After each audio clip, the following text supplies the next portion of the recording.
Das ist der nächste Grund, warum ich von daheim aus arbeite. Haben wir schon soweit. So, Moment. Wo haben wir erst mal eindampfen ins Viech. So, ganz langsam. Erst mal eindampfen ins Viech, weil haben wir jetzt nicht 8 Stunden Zeit gehabt, dass wir eindampfen ins Viech. Moment einmal.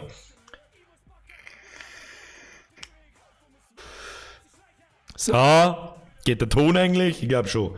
Aber ich sag, der geht nicht, aber der geht schon. Mr. Meinmeiker, habe Betrieb heute ja dabei und Geld ist noch wieder. Herr Meinmeiker, vergeht's gut. Hashtag Popomann. Ich hab noch keinen gekriegt, vorher wird nicht mehr Geld geschmissen. Also, ich muss nicht mehr eine außerzuzelt. Ich muss halt ein wenig. Und Geld ist nun wieder auf dem Konto XD. Ja, jetzt nicht mehr. Ja, jetzt nicht mehr, wieder.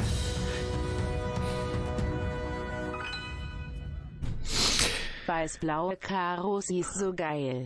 Sogar meine Mama heute sieht die Iliad ohaha. Ernsthaft? Darf mal MID mehr rechnen? Genau um das geht. Flo, serious, bitte kann man mir... Ich weiß schon, das ist natürlich auch schon sehr hochgegriffen, wenn ich sage, mach halt wenigstens dann einen 10er draus. Und nicht jedes Mal einen 50er, Alter. Ich weiß nicht, was ich sagen soll. Merci, Flo. Es freut mich, ganz ehrlich...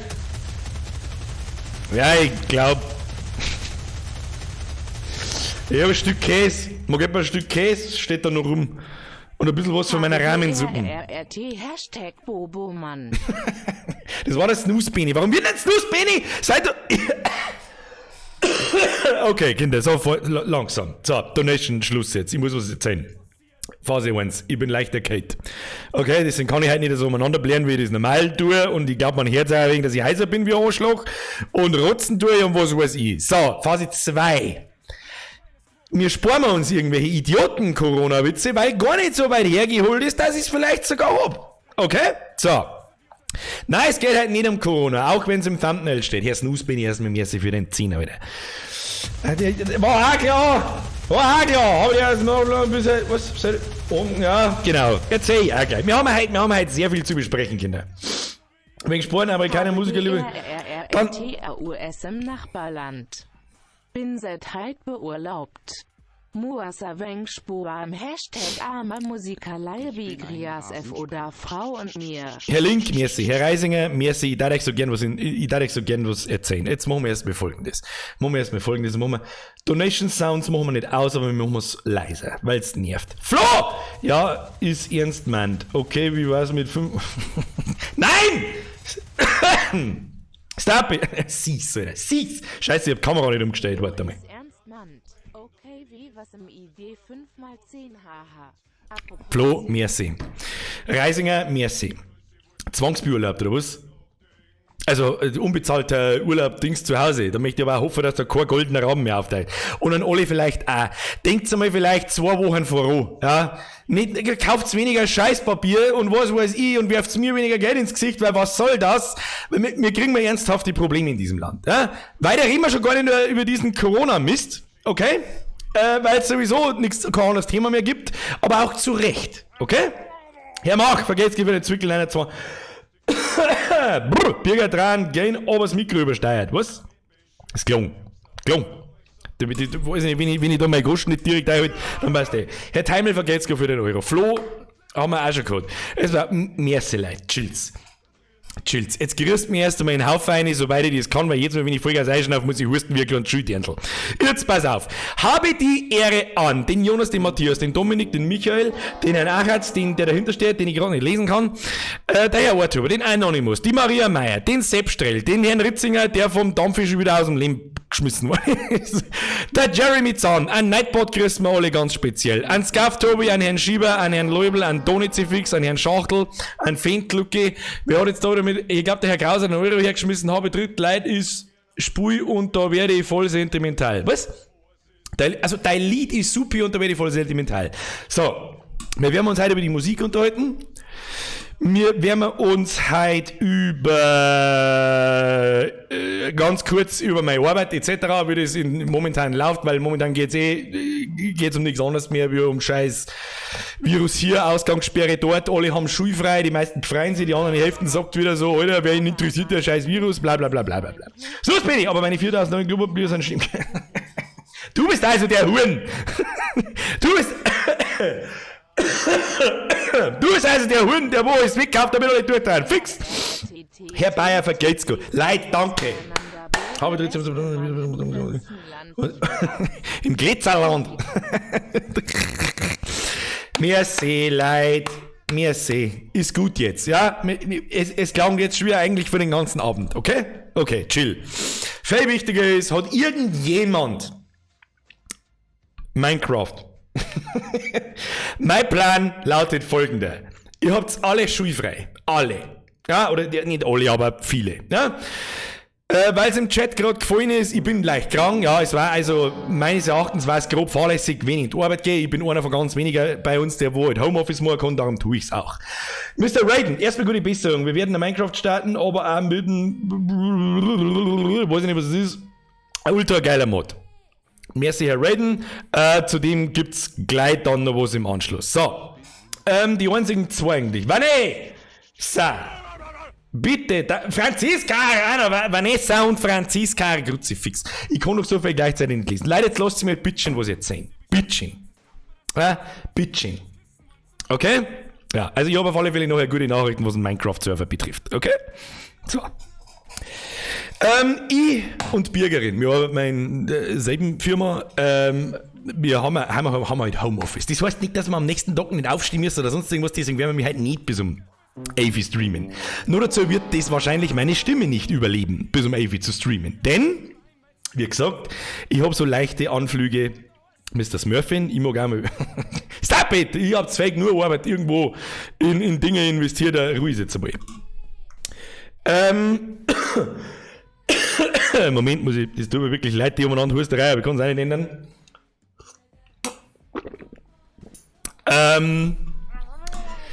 Herr Gerben, ich meine, für ist jetzt auch Kurzarbeit, stehe mit dem LKW in Nürnberg. So, das wird uns alle betreffen. Ganz ehrlich, merci für den 5er, sport das, ja? Sport euch euer verdammtes Geld, Kruzifix. Das wird uns alle betreffen. Den einen ein bisschen härter, den anderen ein bisschen milder, aber es wird uns alle betreffen. Das ist nämlich noch nicht das Ende der Fahnenstange. Ich garantiere euch, dass spätestens nächstes Wochenende nicht Ausgangssperre da ist und dann hocken wir alle daheim. Alle, durch die Bank. Habe ich jetzt gar nicht gelesen. Leute, jetzt ist einmal Ruhe mit der Donation Scheiße, ich kann nicht mehr aufpassen sonst.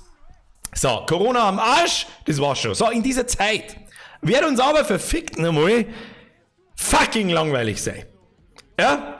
Und zwar massiv langweilig sein. Und deswegen denke ich mir, Herr Black, heute muss noch, wer hat denn nur Scheißbewegung auf den... Na, stopp jetzt mal auf. Ja, hör mal lieber auf. Deswegen, und da haben meine Mods, das habe ich ja letztes Mal schon ein bisschen angekündigt, deswegen press F for Respect, und zwar nur für die Mods. Und zwar für den Lucky, der zwar noch kein Mod nicht ist, aber so gut wie er. Wani, hab einen Geburtstag und heute ein Merch gekriegt. Dann gib doch jetzt nicht dein Geld mir, sondern Polster und kauf dir eine halbe. Danke, alles Gute zum Geburtstag! Fix! Das hört halt auch nicht auf, gell? Du hast mir was angetan. Mein Sohn Raphael hört dein Lied in Dauerschleife seit gestern. Tja! Und Life Goal reached. Wenn die Eltern daheim sind und denken sich, Grütze, fix, mach die Scheiße aus! Habe ich dir. So, jetzt wird der Donation Sound ausgemacht, weil ich nichts erzählen kann. Das ist ein Witz, also. So. Smurf. Time, ganz besonders an den Max, der den Server zur Verfügung stellt. Ganz wichtig, es ist nicht mein Server. Der IP kommt jetzt dann gleich, wenn mit leider mehr ausschmatzen lassen. Ich muss noch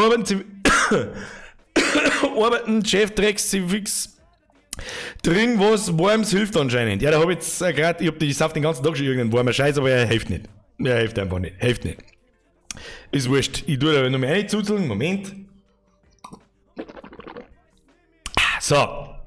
Also, wir wollten heute Nachmittag mit diesem Minecraft-Server einen Stresstest starten. Vorher bedanken wir uns aber mal massiv bei den Mods. Ich bitte die Mods bitte in den Chat zu spammen, damit jeder einen Namen sagt. Mr. Smurf, vielen lieben Dank. Mr. Max 510, an die Special, vielen Dank, weil, soweit ich das zumindest mitgekriegt habe, um Gottes Willen, korrigiert's mir bitte schön. Hat er den Server gekauft, ja, gekauft, der ist nicht gemietet, der kehrt ihr. Soweit ich das weiß, ja, wenn jetzt ein Kaiser zeigt, korrigiert es mir im Chat, bitte schön. An den Time, an den Lucky, an den Flying Geigerl, an den Herrn Dampfexpress. So, jetzt haben wir dann schon wieder soweit, an den Stefan und dann... So, muss ich kurz ins Discord luren.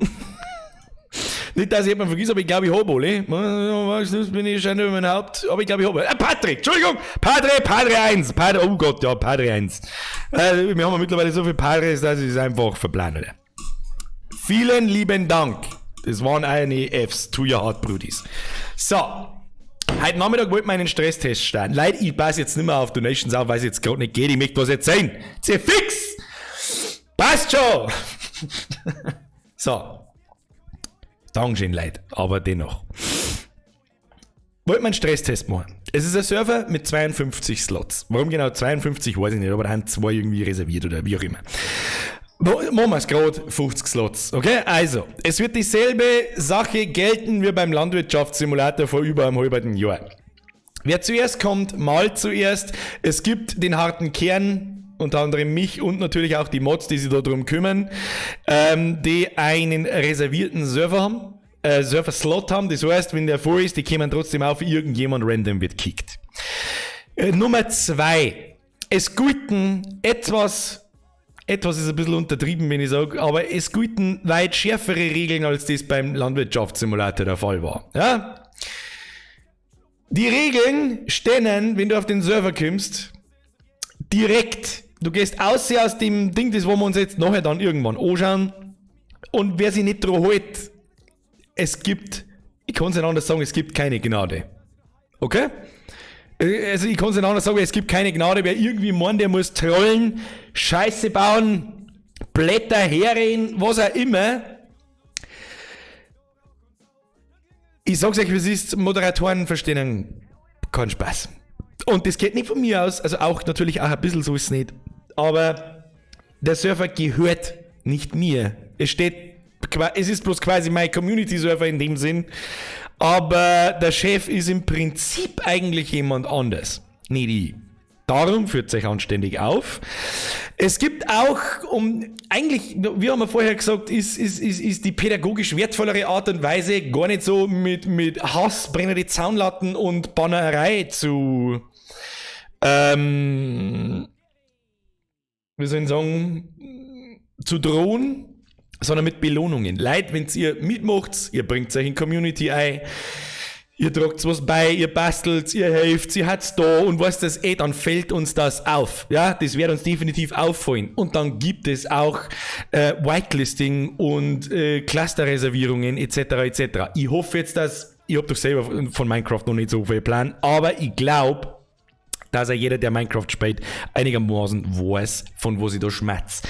So, für alle, weil immer wieder gefragt wird, kommt da ist es ein Switch-Server, ist dieser Herr Bayer, er braucht schon Internet-Server, wenn man weiß, dass die Geister im Universum sich drüber freut, wenn wir einen Schnee kriegen.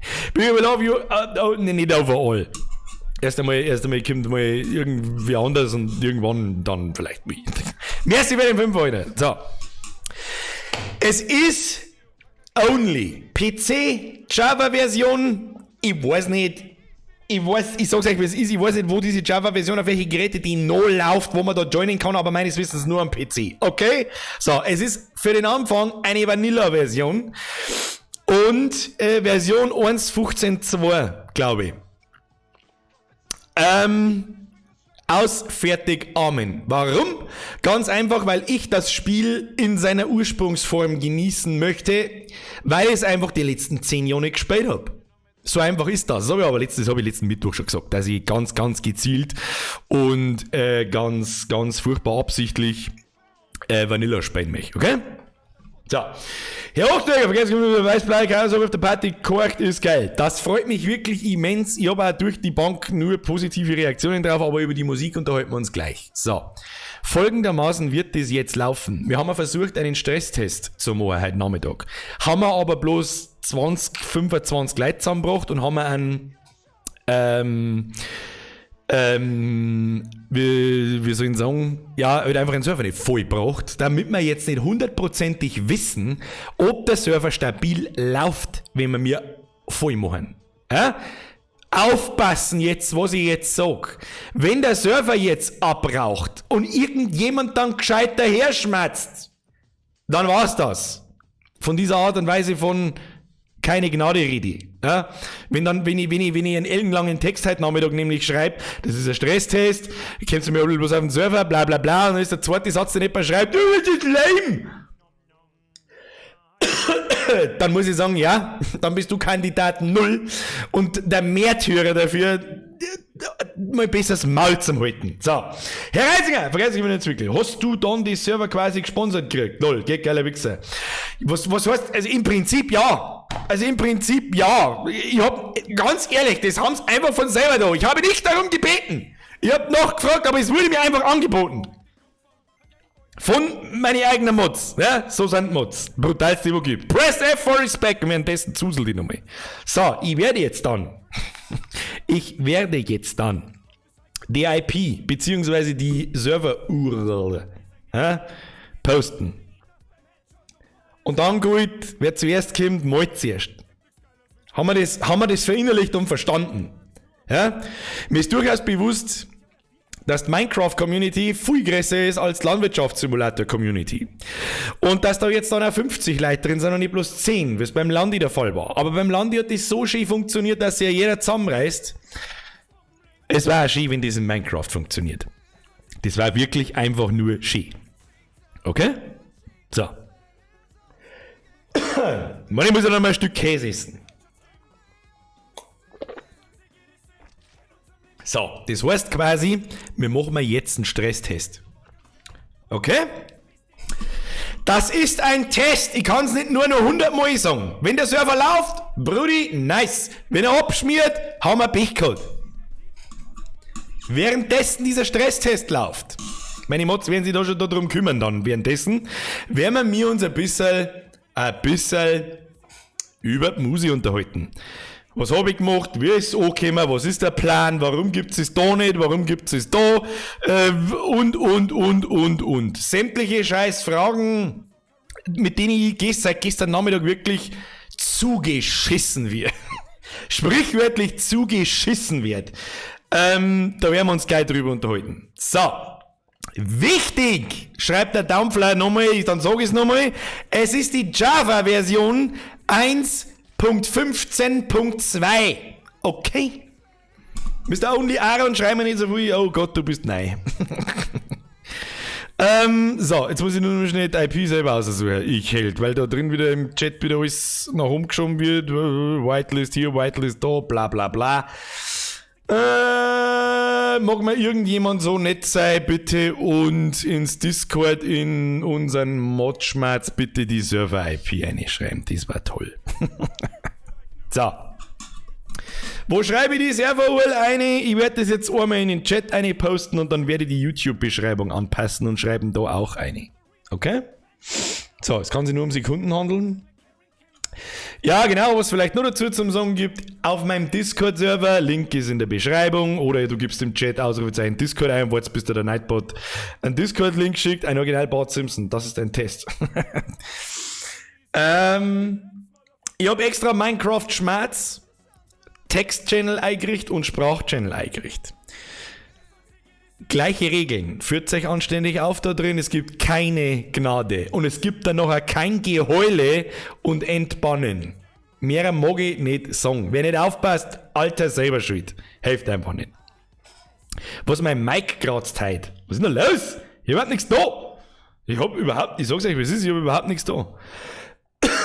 Moment, dann 3 da einfach mal ein paar Dezibelchen runter. Minus 8, würde ich sagen, anstatt minus 4. Besser? Ist es besser so? Leute, wenn's... Überlegt mal, wie man Discord schreibt. Was ist denn los mit euch? So. Ich werde das jetzt... Padre, herzlichen Dank. So, Achtung, der Post kommt. Minecraft IP. So. Es ist... Ich poste die URL. Ja, ich poste die URL. So, währenddessen gehe ich da in mein wunderschönes Streaming-Dashboard. Bla bla bla bla. Passt mal schnell einen Beschreibungstext an. Wer im Beschreibungstext nichts sagt, der soll einfach aktualisieren. Ich hoffe, dass wir das verstehen. Wer es nicht versteht, Leute, dann kann ich euch auch irgendwann mal helfen. So, okay. Jetzt bin ich erst einmal gespannt. Jetzt muss ich erst mal selber da, warte mal. Jetzt muss ich erst mal selber da, muss ich einmal selber mit aufgehen, damit ich sehe, was da überhaupt los ist. Gustl, ich sag's gerne nochmal mit der Version, es ist die Java-Version 1.15.2 und, ja. Geht nicht. Jetzt ist zu leise, das kratzt gar nicht. Dann stellen wir auf minus 6,2. So, wenn jetzt natürlich Chefs am Server was verkackt haben mit Whitelisting oder sonst irgendwas, Whitelist ist aktiv. Genau für das machen wir den Stresstest. Ja, genau das ist. So, bei mir heißt es anmelden, verschlüsseln, bla bla bla bla bla. Okay, Smurf meldet da gerade, es ist alles nach Absicht. Alles gut. Alles wunderbar. Bei mir läuft wahrscheinlich sowieso das alles ein bisschen laggy und mit der Einloggerei, weil ich halt gerade stream auch. Ist die Verbindung natürlich auch ein bisschen beschissen als bei euch, aber ist ja wurscht. So, Freunde der Sonne, währenddessen ihr da oder ein gewisser Teil von euch irgendwo da joinen jetzt gleich schon. Ja, funktioniert schon. Es funktioniert auf alle Fälle. Also es macht brrrt. Wir können mal umschalten dann da. Willst du wieder nichts anzeigen? Ah ja, da. Ja gut, hinter mir. Warte, muss ich raus davon. Da. So. In der Zwischenzeit, so, das zeige ich euch alles nachher da, was ich da bastelt habe währenddessen. Ich habe wirklich nicht fake gespielt. Ja, ich habe am Freitag letzte Woche, währenddessen lasst mir die Musik im Hintergrund laufen, die ist chillig, das ist gut. Hä? Das ist doch was. Ja, dann machen wir den alten Scheiß da aus und Minecraft-Musik lassen wir laufen. Das ist doch was. Es ist okay, es ist laut, es ist, weiß ich nicht, ich drehe es auch ein wenig leiser. Da die vorschlagen, auf minus 7,5. Das ist gut. So. Ich habe letzten Freitag noch ein bisschen gebastelt und habe mir dann wie letzten Mittwoch schon angekündigt, denkt so, Alter,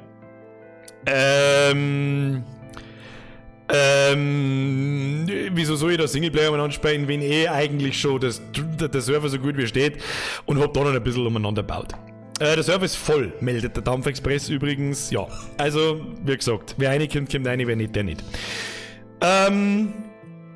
Hat man das Baumhäusl nachgebaut, vielleicht auch ein bisschen schöner als letztes Mal, das zeige ich euch nachher, und dann rennen wir ein bisschen durch den Server durch und dann bastelt man ein bisschen umeinander und das war's dann.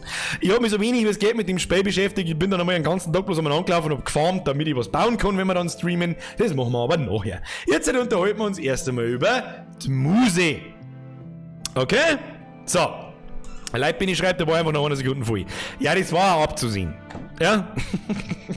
Es war auch abzusehen. Sword Pro, so Befehle wie Server-IP etc. gibt's noch nicht, da das mit dem Server halt der allererste Test ist, und je nachdem, wie es ihr euch drauf aufführt und wie das läuft, das haben wir noch nie gemacht, ich auch nicht, werden dann sicher die Funktionen schon kommen. Schauen wir mal, was draus wird. So, Freunde der Sonne, wir werden uns jetzt über die Musik unterhalten, so wie angekündigt. So ein bisschen, eigentlich wollte ich halt einen reinen Blättschmerz machen, der ist eigentlich auch geplant gewesen, um ehrlich zu sein. Ja.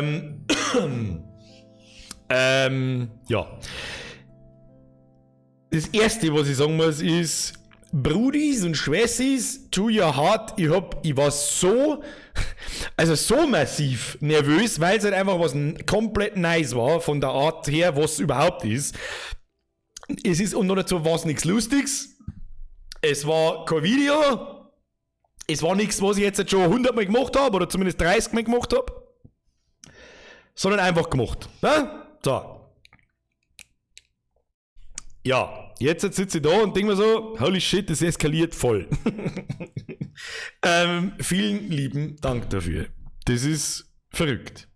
Sitze ich da und wie viele Leute das schreien, Gänsehaut hier, Gänsehaut da, bombengeil. Wirklich, es gibt einen einzigen, und zwar plattformübergreifend, ja.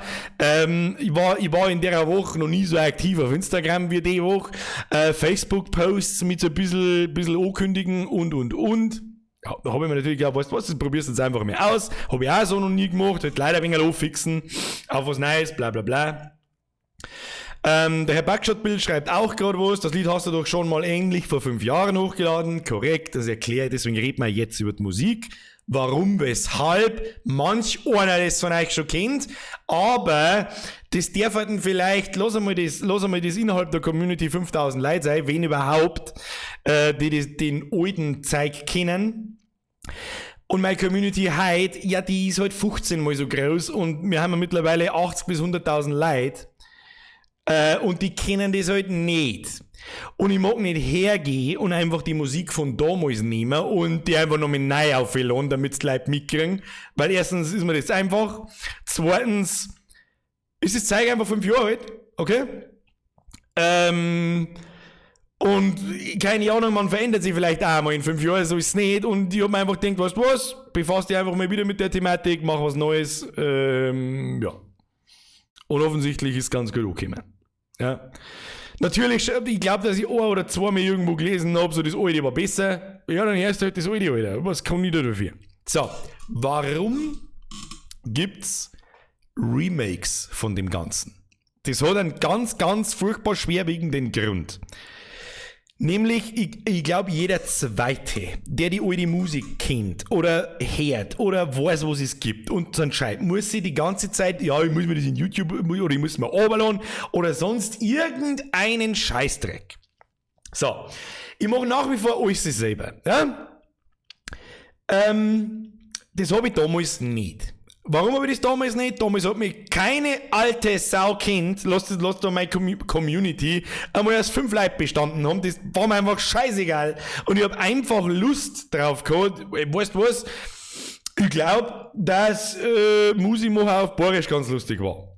Übrigens, zur selben Zeit, wo ich mir das gedacht habe, ist der Durchbruch eines Bebos gekommen, der Durchbruch eines Liquids und der Durchbruch eines Dicht und Ergreifend etc. Möchte ich nur gesagt haben, dass nicht die der Grund haben, dass ich das mache. So. Problem an die alten Lieder. Nehmen wir das erste, was ich gemacht habe. Das ist, da bin ich daheim. Ein kleiner Tipp an alle anderen. Sucht's nicht nach der alten Musik. Wart's einfach auf die neue. Es kommt von fast allem, kommt ein Remake. Von fast allem, was ihr von damals kennt. Die das nicht kennen, lasst euch einfach überraschen, was kommt. Es kommen Remakes. So. Das erste, was ich da gemacht habe, ist, da bin ich daheim. Das ist der Beat von Sido, Bilder im Kopf. Okay, soweit so gut. Ist nicht schlimm, ist aber auch nicht sonderlich toll. Muss ich ganz ehrlich sagen, so 5 Jahre später. Damals war mir das egal. Da habe ich wirklich rein aus der Gaudi, hey, probieren wir ein bisschen umeinander. Keine Ahnung. Jetzt schaut die Sache ein bisschen anders aus. Jetzt haben wir knapp 100.000 Leute, wenn wir alle Plattformen mitnehmen. Seit gestern wahrscheinlich sogar noch mehr, weil wir eben auch auf Spotify, Apple Music, Deezer, Amazon, überall, auf jeder scheiß Musikplattform, die es fast schon gibt, mag ich behaupten, die irgendwie relevant ist, Schneepflug! Der jetzige für der Mitgliedschaft, der erste heute. Special Greets, ab in den Chat, habe ich dir hier Schneepflug. Warum läuft eigentlich kein Minecraft-Musik mehr? Warum läuft noch keine Musik mehr? Ja, Verbindung trennen. Dann gehen wir ins Menü. Hilft dir nicht. So. Problem ist, mit der steigenden Bekanntheit kann ich jetzt nicht einfach hergehen und irgendwelche Beats klauen. Okay? Urheberrecht, Copyright etc. und damit massivst krasse Strafen verbunden sind. Okay? Da heißt es nicht bloß, oh, da kriegst du einen Strike und das war's dann, sondern wenn du das kommerziell betreibst, dann wirst du so hart in den Arsch gefickt von irgendwelchen Plattenfirmen oder sonst irgendwas, dass du halt heimgehen kannst. Okay? Ja, da habe ich keinen Bock drauf, aber ich habe Bock auf Musik mehr. Also, was ist die einzige Lösung? Alle, die Musik von damals kennen, haben danach geschrien, oh, wieso gibt's das nicht auf Spotify, du das auf Spotify, du das auf Apple Music, du das da, du das da, du das da, und ich sitze da und denke mir so, ich kann nicht. Ich kann nicht, das ist, wenn ich tue, kann ich mich aufhängen gehen. Dann habe ich mir irgendwann gedacht, ganz ehrlich, die ganzen 2-3 Jahre, seitdem diese YouTube-Geschichte jetzt da im Allgemeinen läuft, habe ich mir gedacht, irgendwann machst du das mit der Musik wieder. Das machst du schon irgendwann, Alter. Irgendwann habe ich Bock drauf, irgendwann machen wir das mit der Musik. Ja, und jetzt ist es soweit. Ganz einfach. Ja. Und jetzt ist es soweit. Das ist der Grund, warum Weiß-Blaue Chaos ein Remake erfahren hat mit neuer Musik. der Text ist größtenteils gleich. Selbstverständlich, weil es ja im Prinzip größtenteils auch das geile Lied ist. Textlich da, hier und da ein bisschen abgeändert, halt so, wie mir das halt einfach gefällt. Keine Ahnung. Ja, und die Rechte von dem ganzen Ding liegen bei mir und bei noch einer zweiten Person. Herr Van Bambi, der Horix Mandel, ein böhmischer Traum-Remix war richtig fett. Ist genau das, was ich nicht machen kann. Herr Van Bambi, aber merci für deinen Zehner. Außerdem wird es hier keine Volksmusik geben.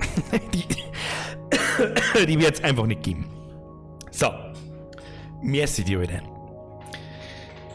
Ja, und genauso wird es übrigens auch mit fast alle anderen Sachen laufen. Es kämen wahrscheinlich auch neue Dinge. Es ist so viel gleichzeitig in Arbeit, dass einfach das als nächstes kommt, mit dem auf das ich einfach Bock hab und was ich einfach mache. Oder machen mag zu dem Zeitpunkt gerade. Ja? Mein persönlicher für mich Rhythmus ist jeden Monat eins. Ja, ein Musi-Dingsbums plus vielleicht sogar noch ein Video, dann dauert es sowieso länger. Braucht weit mehr Arbeit als das Video der Fall. Oder nach dem 36. How-To brauche ich für ein How-To nicht mehr so lang wie für was ich seit 5 Jahren nicht mehr gemacht habe. Ist das einigermaßen verständlich? Ich glaube schon. So. Ja. Was gibt's sonst noch zur Musik zu erzählen? Einige haben mich gefragt, warum gibt's das nicht auf Google Play? Nicht viel, aber ein paar. Herr Ringelstädter, vergeht's dir für deinen 15, Alter, das ist 2 und du weißt das. Weil ich aber eine geile Sau bin, aber wenigstens kennst du das. Ich darf mir am liebsten den ganzen Tag selber angreifen. Wenn ich nicht gerade aus alle Leer rotze, Alter. So, der Mr. Böhm schreibt da gerade was ganz Interessantes. WASD wäre super. So, das Problem ist, WASD lebt ganz stark davon, auch von der Hook, und da ist jemand anders dabei. Das war der Pep damals. Mit dem Pep habe ich aber leider Gottes nichts mehr zu tun. Deswegen ist der Minecraft-Sound vielleicht ein bisschen zu laut. Das komische Gedudel damit ich mal ein bisschen leiser. So. Deswegen bin ich mir nicht ganz sicher, weil ich glaube, der WASD-Bieter ist free, den darf ich benutzen, ohne da irgendwelche Rechte oder sonst irgendwas zu haben, beziehungsweise da gehe ich das Risiko einfach ein. Und da, wie soll ich sagen, WASD möchte ich auch auf Plattformen kriegen. Wenn ich von Plattformen rede, dann rede ich von Spotify, Apple Music etc. Wird überall, wo ich jetzt bin, mit weiß-blaue Karos. Da kommen natürlich auch die anderen Lieder, die ich irgendwie aufladen kann und veröffentlichen kann. Der Buckshot schreibt schon, hast du die alten Konsolen noch für ein Remake von WASD-Video? Nein, leider Gottes eben nicht. Deswegen bin ich mir nicht so ganz sicher. WASD wird von musikalischer Seite wahrscheinlich gleich bleiben. Ja, das wird nicht neu aufgenommen oder sonst irgendwas, es wird genauso wie es ist. Die Qualität ist natürlich, vergeht's gut, ich kann jetzt nicht, ich muss schmerzen, vergeht's gut. Spul wieder die Evil Within, bitte Chris Braunau. Nein, nie wieder. Schlechtes Dreckspray. Merci für deine 449, aber trotzdem natürlich. So leid es mir tut, aber der Evil Within ist einfach Scheißdreck. Jetzt pass auf. Deswegen bin ich am Überlegen, was ich mit WASD tue. Ich möchte es auch der jetzigen Community nahelegen. Das Video oder das Lied von damals hat 40.000 Aufrufe und das über 5 oder 6 Jahre. Das ist so ist mir jetzt wurscht, so arrogant, wie sie das Ohren macht, das ist halt im Vergleich zu ihr Zeit so mittelmäßig, ja. Und genau wie ich es gemeint habe, die breite Masse hier in der Community kennt das nicht. Darum werde ich das re-releasen, aber dann, also entweder, ich bin noch unschlüssig, es ist saumäßig schwierig, ein Musikvideo zu machen, das nicht peinlich und billig ausschaut. Darum auch das Standbild in weiß-blaue Karos. Mit dem einfachen Musikreis läuft Musik fertig. Battle einigermaßen passend zum Thema. Ja, Battle ist relativ ernst, das Lied ist auch relativ ernst. Da kommt jetzt ausnahmsweise mal nicht viel lustiger Blödsinn vor, was in anderen Liedern anders werden wird, die das nicht kennen. Ich werde jetzt nicht anfangen, wie ich denselben Fehler gemacht habe mit den How-Tos und so weiter, dass ich jetzt nur, Bayern, voll super, immer nur Bayern und Leberkäse und Weißwürst und was weiß ich, und nach dem dritten Lied kriege ich es kotzen. Sondern ich werde einfach mal auf was ich Bock habe. Okay? So. Ja, gesagt tun, bitte, ich lege euch auch bitte ans Herz, bitte teilt die alten Sachen nicht und lasst es einfach. Ihr glaube, ich versaut euch da die Vorfreude auf die neuen Lieder und auf die Remakes mehr als euch bringt. Okay? So, deswegen sage ich jetzt da auch gar nicht mehr dazu. Ob alt, nein, oder was weiß ich, oder wo ein Remake kommt oder wo auch nicht. Ich möchte bloß sicherstellen, dass ich irgendwann einmal da in diese Kamera gesagt habe, warum es überhaupt Remakes gibt, weil es kämen doch einige Fragen so, hey, das Lied hat es doch schon mal gegeben. Ja, das hat einen Grund. Und zwar einen ganz triftigen. Nämlich, was ich gerade erklärt habe oder versucht habe. So. Was gibt's sonst noch so zum Song, was ich mir da denke? Es war ein riesen Drumgeschiss, um ganz ehrlich zu sein. Mit Lizenzen und wie du das auf Spotify bringst und lauter so ein Scheißdreck.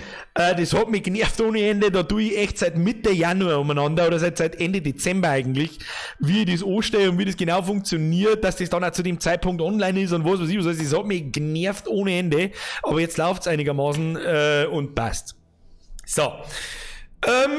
Ja, das mit dem Video habe ich erzählt. Schwierig. Ja, also wenn ich natürlich eine Idee habe für ein Video, die ich dann einfach umsetze, für so ein Realvideo, nicht wird How-Tos gemacht sein, vielleicht aber auch wird How-Tos, keine Ahnung. Für WASD, wir werden sehen, oder? Mr. No Smurfland, der Stresstest des Minecraft-Server ist erstmal beendet. Das bedeutet, Birger macht einen Stream-Ausschnitt, dass die Leute sehen, die nicht gerade zuschauen. Was? Was ein Stream-Ausschnitt? Vom Lied möchtest du sagen? Oder was genau meinst? Stimmt eigentlich, sagen wir einfach das Video schnell her, weil warum nicht? Warum nicht? Da gehen wir Birger ein. So. Gibst du das ein? So, jetzt pass auf, da machen wir mir ein YouTube-Video schauen. So. Obacht, wer es nicht kennt, hilft sowieso nicht. So, das ist im Prinzip das Video. Es ist eigentlich gar kein Video. Ja. Und das war einfach, keine Ahnung, ich habe lange überlegt, was ich da für ein Video dazu mache. Natürlich möchte ich ein Video machen. Und was weiß ich, was soll ich sehen, aber ich habe umeinander probiert und es war einfach alles Kacke. Ich sag's euch, was es ist. Und dann habe ich mir gedacht, mach doch einfach so, das klingt doch überall hin. Es geht doch um Musik und nicht um irgendwelche Videos. Also ich habe super tolle Ideen für irgendwelche Videos. Dann setze ich die natürlich um. Es gibt schon für 2 Lieder, die in Planung sind, gibt's ganz relativ konkrete Ideen für Videos, die ich wahrscheinlich auch machen werde. Wer es noch nicht kennt, hier ein Ausschnitt.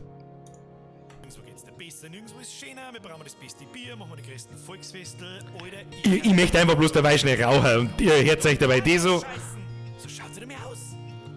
Ich bin ein bayerisches Kind, weil das Beste einmal aus Bayern kommt. Die Pressen sind uns neidig drauf, jupp, und sie wissen, das stimmt. Wo sie der Scheiß dabei ins Gute trat und von unserem weiß-blauer Himmel ins bloß Bier und manchmal weiß-blaue Karos. Immer am Bierglücken Tee, zum Himmel auf. Bei uns ist vorne ein Lohrbock-Toy, wie trinken wir's aus. Auf jetzt steigen wir auf Bierbing und dann trinken wir drauf. Heute ist ja jeder von uns gleich ein Ding weiß oder ein bisschen blau. Schaut doch das an mir an und denk einmal drüber nach. Manchmal glaube ich, dass wir vergessen haben, wie gut das jeder bei uns da hat. Sag mal bloß einen Platz, denn halb so schön ist wie der da. Bei uns gibt's alles halt dein Maul, nix geht da. In unserer Welt, nach der sich jeder preisen Depp, Twix, Griffi schlägt, bis die Flicker erden, die besten Leute mit besten Dialekt. Dort da und dort da Tieren. Und bis keiner von uns da und kannst den Satz gar nicht kapieren. Und wenn's nicht weißt, was ich mein, aber der Bock ist gar nicht dazu. Ich bin stolz drauf, da wo ich herkomme, Alter, das haben wir heute daheim.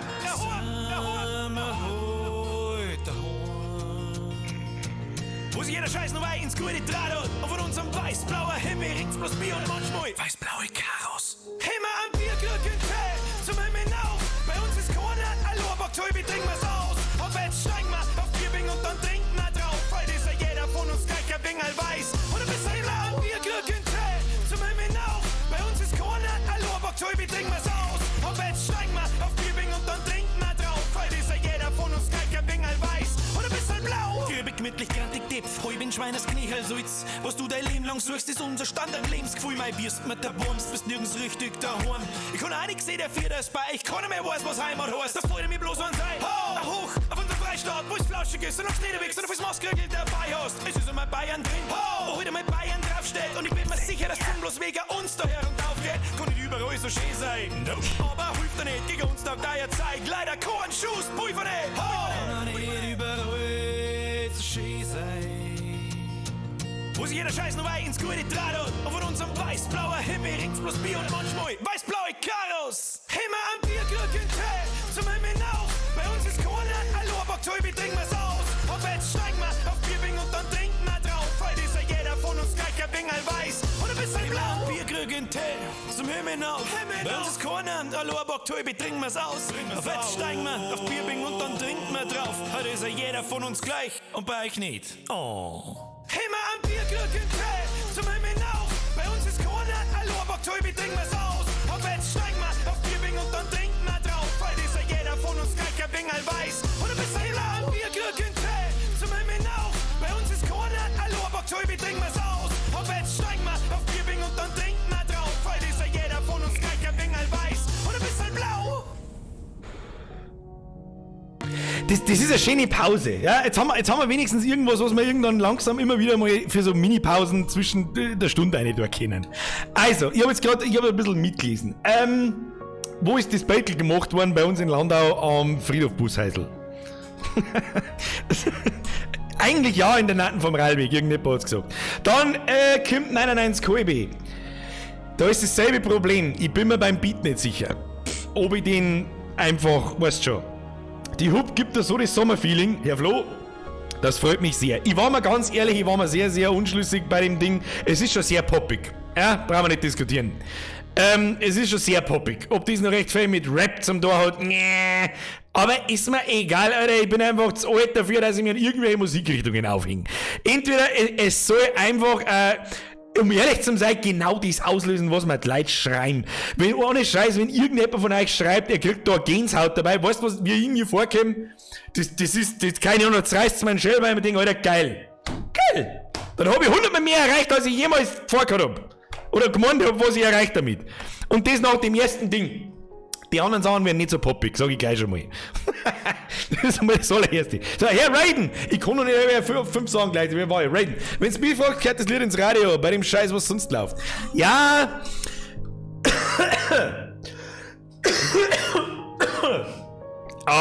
Ja. So. Jetzt pass auf, wir hatten noch der Flo dann zwickelt die Hook gibt der Sommer, wir haben schon gerade dieses Beutel am Rallweg gemacht worden. Jein, fast. Hab ich gerade gesagt, wo Raiden und Radio. Lustige Anekdote zum Lied. Leute, jetzt stop it! Nie jetzt mit Geld schmeißen, ganz ehrlich, dann kauft euch das Ding auf iTunes. Weißt du, da kriegt ihr einen Euro, du kriegst ein Lied, tolle Sache. Du weißt ja gar nicht, was davon. Herr Kratzer, macht das, wo die Zeit ist bis jetzt immer noch gut angekommen. Ganz ehrlich, wenn ich erkläre ja gleich noch, geh mir auch drauf schmerzen. Der Grantler, how to, mach ein Liedl über Heimatliebe, ohne in Rassismus-Schublade geworfen zu werden, mach weiter so, da red's mir aus der Seele. Herr Grantler, Dankeschön. Weißt du, mir geht's halt einfach darum, ganz ehrlich, ich bin da manchmal so durch Facebook durchscrollen und so, wobei, ganz ehrlich, nix jetzt gegen viele, ja, ganz ehrlich, eigentlich schon. Jeder darf sich an der eigenen Nase packen, weil ganz ehrlich, diesen Abschaum und diesen Untermenschen-Scheißdreck, den ich teilweise auf Facebook in meiner eigenen Freundesliste lesen muss, ist so unter aller Sau, Alter. Herr Krause, vergesst's klar, das Lied super Stimmung und macht eine geile Stimmung. Das ist alles, was machen soll. Ja? Und ich hab das nicht geplant, dass ich hab das, glaube ich, schon Mitte Januar geplant, dass das, hey, weißt du was? Da war ja schon Saufspui in Programmierung und in der Mache und in Planung. Da bringen wir das, dann immer Streams, dann immer das. Ja, und März habe ich schon im Dezember, glaube ich, angekündigt. So im März, kommt was Neues. Und für den harten Kern herin in die Streams habe ich oft gesagt, das wird wahrscheinlich Musik sein. Ich hab nicht geplant, dass dieses gute Laune-Lied mitten im scheiß Corona-Scheiß kommt. Aber ganz ehrlich, besser kann's nicht kommen, weil ja jeder nur am Jammern und Leid ohne Scheiß. Wir müssen sowieso alle durch. Also Maul halten, Klopapier fressen, offensichtlich. Und ist halt so. Und andere Leute, die auf Facebook noch der Schnauzen von anderen Leuten schmatzen und dann x Millionen Klicks damit kriegen und ich weiß schon, jeder, was ich meine, da muss ich auch sagen, oh Gott, ich krieg's Kotzen, Alter. Sag mir wieder, was für Schuhe hast denn du bei dem, was, das sind Holy shit, was? Alter, wer fragt denn sowas? Warum? Das ist ja bloß wieder, da zahlt mir Nike zu wenig, dass ich da jetzt sage, was das für Schuhe haben. Jetzt habe ich auf alle Fälle Air Max. Dunkelblaue, aus England. Gerade noch gekriegt, bevor sie Grenzzug gemacht haben. Saugere Musik, aber gegen dein Haus musst du was tun mit Ganzkörperkondom. Was, gegen was? Also gegen meinen Husten. Ja, mein Leid, das werden uns alle treffen. Ja? Damit werden wir uns abfinden müssen. Früher oder später werden wir es alle kriegen. Wahrscheinlich, ich weiß nicht, ob es Erkältung ist oder ob ich Corona habe. Ich gebe keinen Fick, Alter. Ihr hilft es sowieso nicht. Es hilft einfach sowieso nicht. Und wenn wir Haussperre kriegen, dann kriegen wir Haussperre. Glaubst du denn wirklich, dass irgendjemand von der scheiß fucking Regierung deinen verfickten Facebook-Post sehen wird? Ist das euer Ernst, Alter? Und wenn sie sich 8 Millionen Leute schauen, es juckt sie nicht. Es ist ihnen egal. Wie der Wendler selbst sagen da, Regal! Was soll... es juckt keinen! Nur niemanden!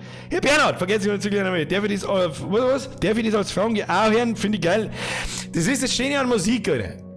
Musik ist nicht an Sprache, an nichts gebunden. Natürlich, das ist Frage. Natürlich. Haust rein, wenn's dir taugt, geil, wenn's dir nicht taugt. Du, damit habe ich am ehrlich zu sein gerechnet. Mit Musik triffst du nicht jeden Geschmack. Ja, das ist mir auch bewusst. Und ich hab mit viel mehr, ja, da hab ich mir jetzt was anderes erwartet. Keine Ahnung, bist du nicht Mettler? Bist du keine Ahnung, irgendein Bullshit? Null, Leute. Ich hab eine Nachricht und die ist auf Instagram gewesen mit eine einzige negative Reaktion. Ist das schlecht? Lachsmiley. Da wo ich dann denjenigen seinen Namen klicke und sage Monaco F. Das ist das erste, was ich sage. Da war's mir auch wieder wurscht. Naja. Also. Thema Corona. Wir kommen sowieso nicht aus, Leute. Wir hocken mal nicht daheim, haben eine gute Zeit, leckt's uns alle am Arsch, sitzt man's aus, fertig aushauen. Ja? Jeder, keine Ahnung, jeder Trottel kann irgendwelche Videos aufnehmen und nach der breiten Masse der Leute schmatzen und kriegt so viel Aufmerksamkeit, dass und alles, was passiert ist, dass die Leute noch angestachelter und noch lästiger werden, wie es schon sein. Also, Tobi! Oder ist das ein geiler Song? Tu ja hart, ganz ehrlich, ihr habt keine Ahnung, was mir das bedeutet, wenn ich was ganz was Neues mache und es geht durch und durch. Oh, okay? Ich kann nur sagen, merci, es freut mich so unbandig, dass selbstverständlich damit weitergeht. Ob die anderen Sachen, wir werden langsam von diesem poppigen Stil, den jetzt weiß-blaue Karos hat schon so ein bisschen, so ehrlich muss man auch sein, in Richtung Rap abdriften. Ja? Wir werden sehen, was mir einfällt. Ich hab doch auch keine Ahnung. Was? Zwei Top? Was? Was? Zwei die Top-Spenden. Ich kann sie nicht lesen, ich sag das, was es ist. Ich kann sie lesen. Pfannenwendler kann ich schon lesen. Die Wendler-Witze, ja, ich weiß schon, da habe ich mich eigentlich, ja, ich weiß es nicht. Herr Raiden, obwohl ich Mettler bin, finde ich das ultra geil, mach weiter so. Herr Raiden, das gefällt mir narrisch. So ehrlich bin ich jetzt auch, okay? So, mir ist durchaus bewusst, dass ich eine sehr loyale Community habe, mir ist durchaus bewusst, dass diesen Strom an Zuspruch und Lob mit Vorsicht zu genießen, weil ich weiß nicht, wie ich das anders ausdrücken soll. Das ist nicht Bestmann oder sonst was. Ich möchte bloß, dass die Leute wissen, dass ich mir da drüber natürlich Gedanken mache.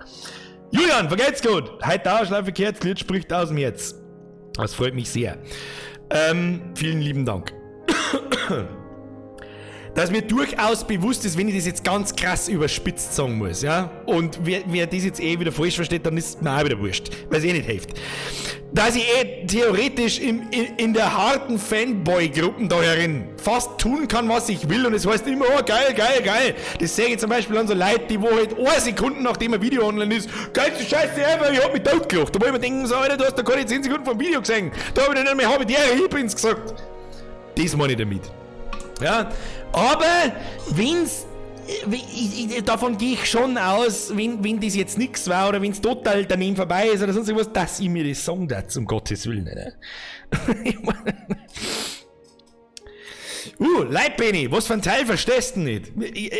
Stimmt, ich hab die Lyrics nicht online, gell? Ich glaube, ich kann's schon noch auswendig. Sebastian Krause!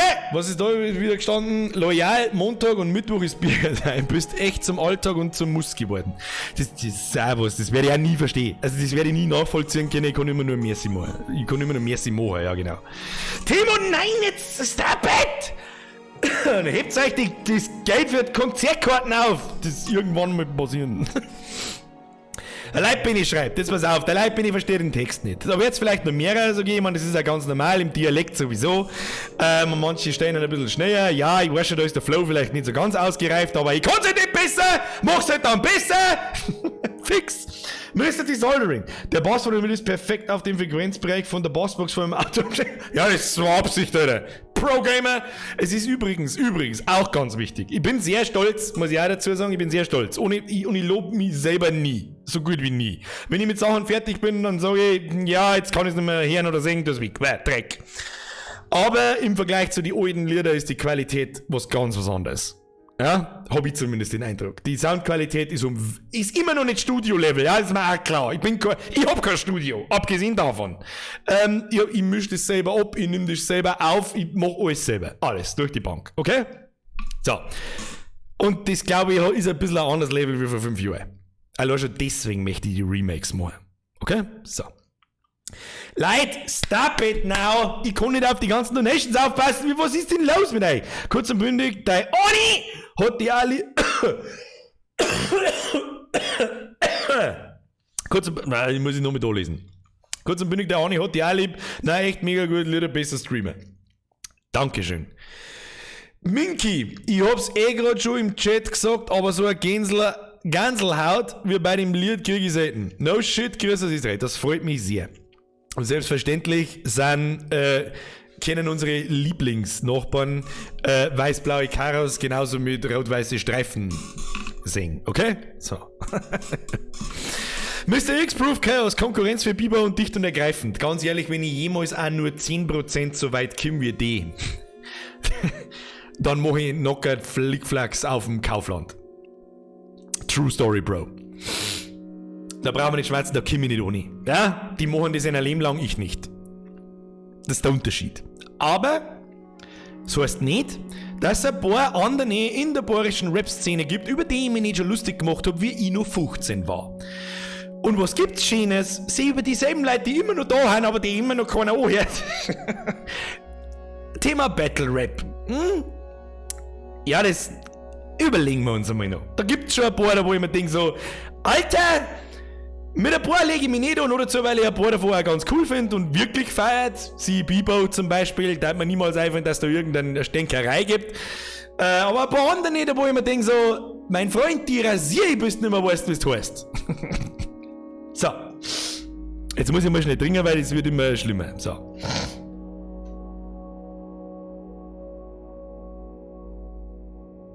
So, Herr Jakob BGKL, gibt's jetzt vielleicht mal mehr Streams in der Corona-Time? Wahrscheinlich nicht, weil ich ganz normal arbeiten muss. Für mich ändert sich nichts. Wann geht der Server wieder? Weiß ich nicht. Geht der Server nicht? Ich hab... muss ich selber mal schauen, keine Ahnung. Ich rede gerade mit euch. Ich weiß es nicht. Also bei mir wird er angezeigt. Ich komme wahrscheinlich auch drauf. Ich weiß nicht, was die Mods gerade tun. Ja. Mr. Bomber, kennst du Reportagen? Ja, kenne ich. Macht das nicht Blumentopf? Oder hat er mal Blumentopf gemacht? Bin mir nicht sicher. Ist ja wurscht. Herr Leopold Staudacher, kannst du jetzt mal anfangen? Ich weiß nicht, von was du redest. Kannst du einen Titel lesen? Kannst du lesen? Lesen ist echt vom Vorteil manchmal. Stilbombe! Das Lied ist echt warm und du hast die Laken ganz schön weit nach oben gelegt, weiter so hoffentlich. Ja, das ist ein bisschen Fluch und Segen.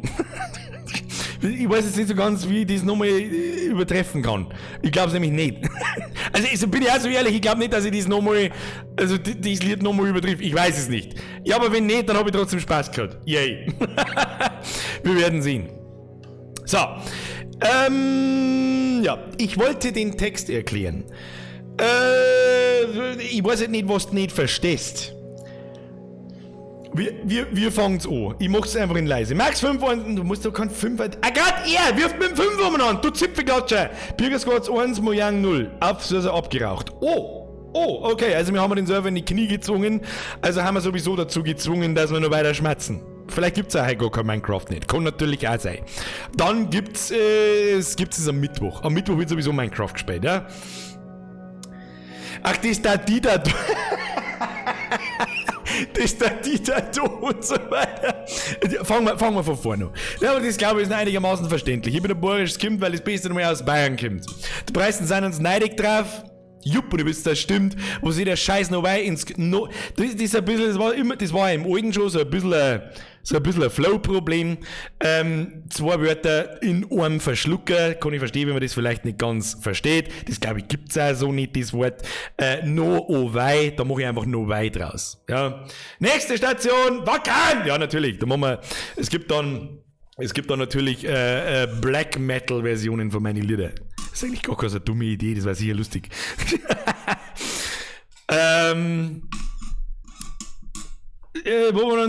Wo waren wir dann? Wo sich der Scheiße nochmal ins Gute draht hat und von unserem weiß-blauer Himmel ringt's bloß Bier und manchmal blau-weiße oder weiß-blaue, blau-weiße, weiß-blaue, ist jetzt wurscht, weiß-blaue Karos. Ja?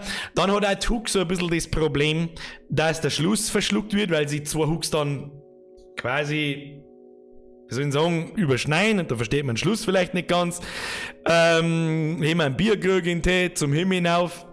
Bei uns ist keiner allein, packt halb, trinken wir es aus. Auf jetzt steigen wir auf die Bierbing und dann trinken wir drauf. Heute ist ja jeder von uns gleich, ein wenig weiß und ein bisschen blau. Dann, da muss ich selber überlegen, wie geht's denn da noch? Ich weiß nicht. Das ist alles kein Ding, nur der eine Teil. Ja, das ist der Dieter da. Dann da der Dieter da A und da der A der Dieren. So, was heißt das? Da der Dieter da. Okay? Das ist ein völlig bescheuerter Satz auf Hochdeutsch. Der macht überhaupt keinen Sinn. Da der Dieter da. Hier verdorrt er dir. Da der A der Dieren. Hier würde er dir auch verdorren. Da der Tiere da A und da der A der Tieren. Hier würde er dir auch verdorren. Oder haben wir das jetzt zweimal gehört? Ich bin verwirrt. Ja. Keine Ahnung, ich kann es nicht mehr auf Hochdeutsch erklären. Da der Tiere da A und da der A der Tieren. So ist es halt. Keine Ahnung. Und jeder hockt daheim und möchte mitsingen und so. Dieter da! Und bist du noch nicht geistig behindert? Da kannst du den Satz gar nicht kapieren. Ja, genau. So ist korrekt. So. Ja. Dann? Weiß ich jetzt auch nicht. Dudel, dattel, didel, didel, du und so weiter. Okay, so, was passiert mit dem Server? Wird der neu gestartet oder nicht? Oder. Es ist 21 Uhr und es war eigentlich ganz cool, wenn man mir. Herr Franzi, YouTube, frag mich doch nicht zum Fichtenkartell. Schau dir doch einfach die 2 Videos, die mir gefallen, dann findest du mit Sicherheit meinen Kommentar. Und dann weißt du, was ich davon halte. So, Moment. Hoppala.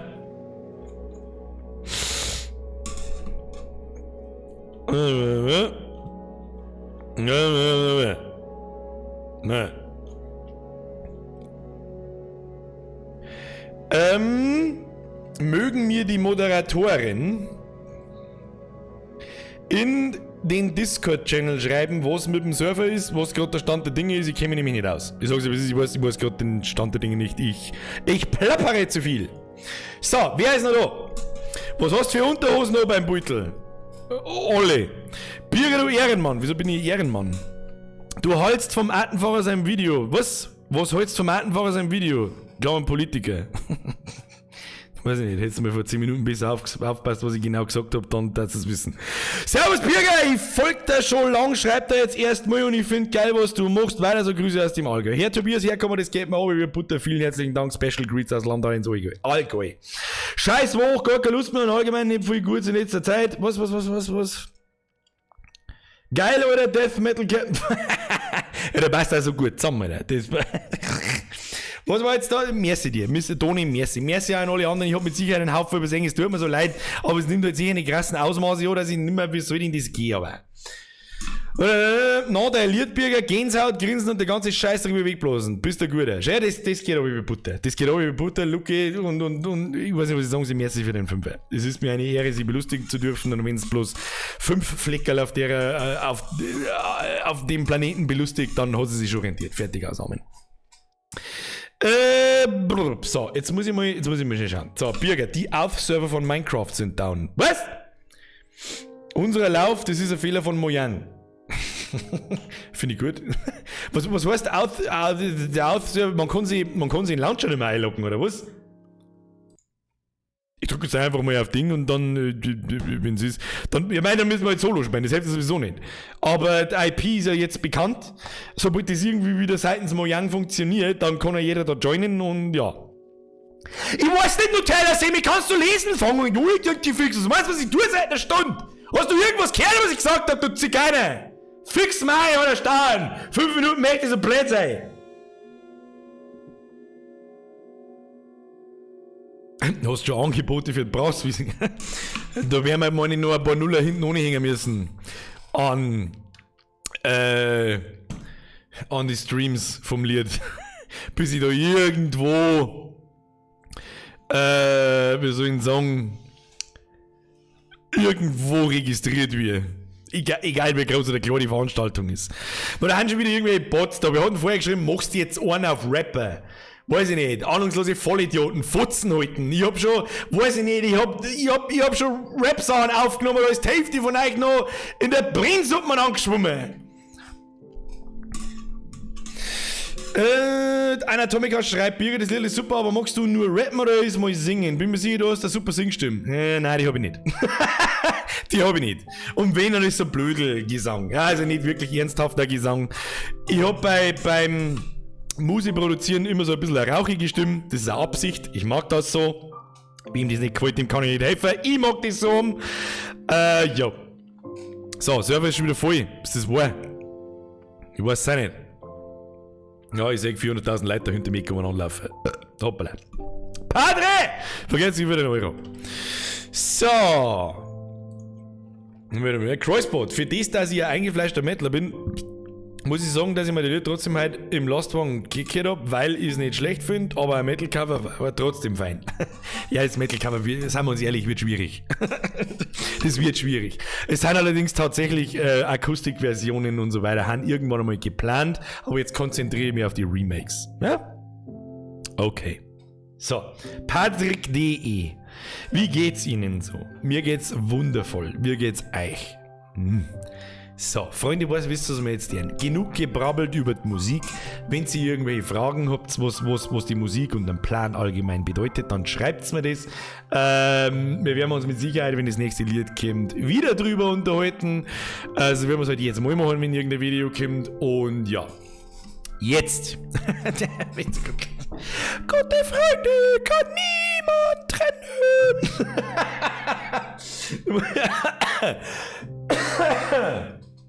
Nicht gut. So, ganz ehrlich, wenn euch weiß-blaue Chaos gefallen hat, lasst einen Daumen nach oben da. Fertig.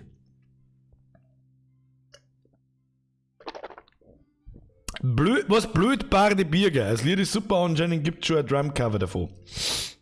Was gibt's da davon? Ein Drumcover? Das werde ich mal nach dem Stream. Das werde ich überprüfen nach dem Stream. Also wenn ich so weit gebracht habe, dass irgendjemand da am nächsten Tag gekauft. Ich war übrigens vorsichtig mit Covers.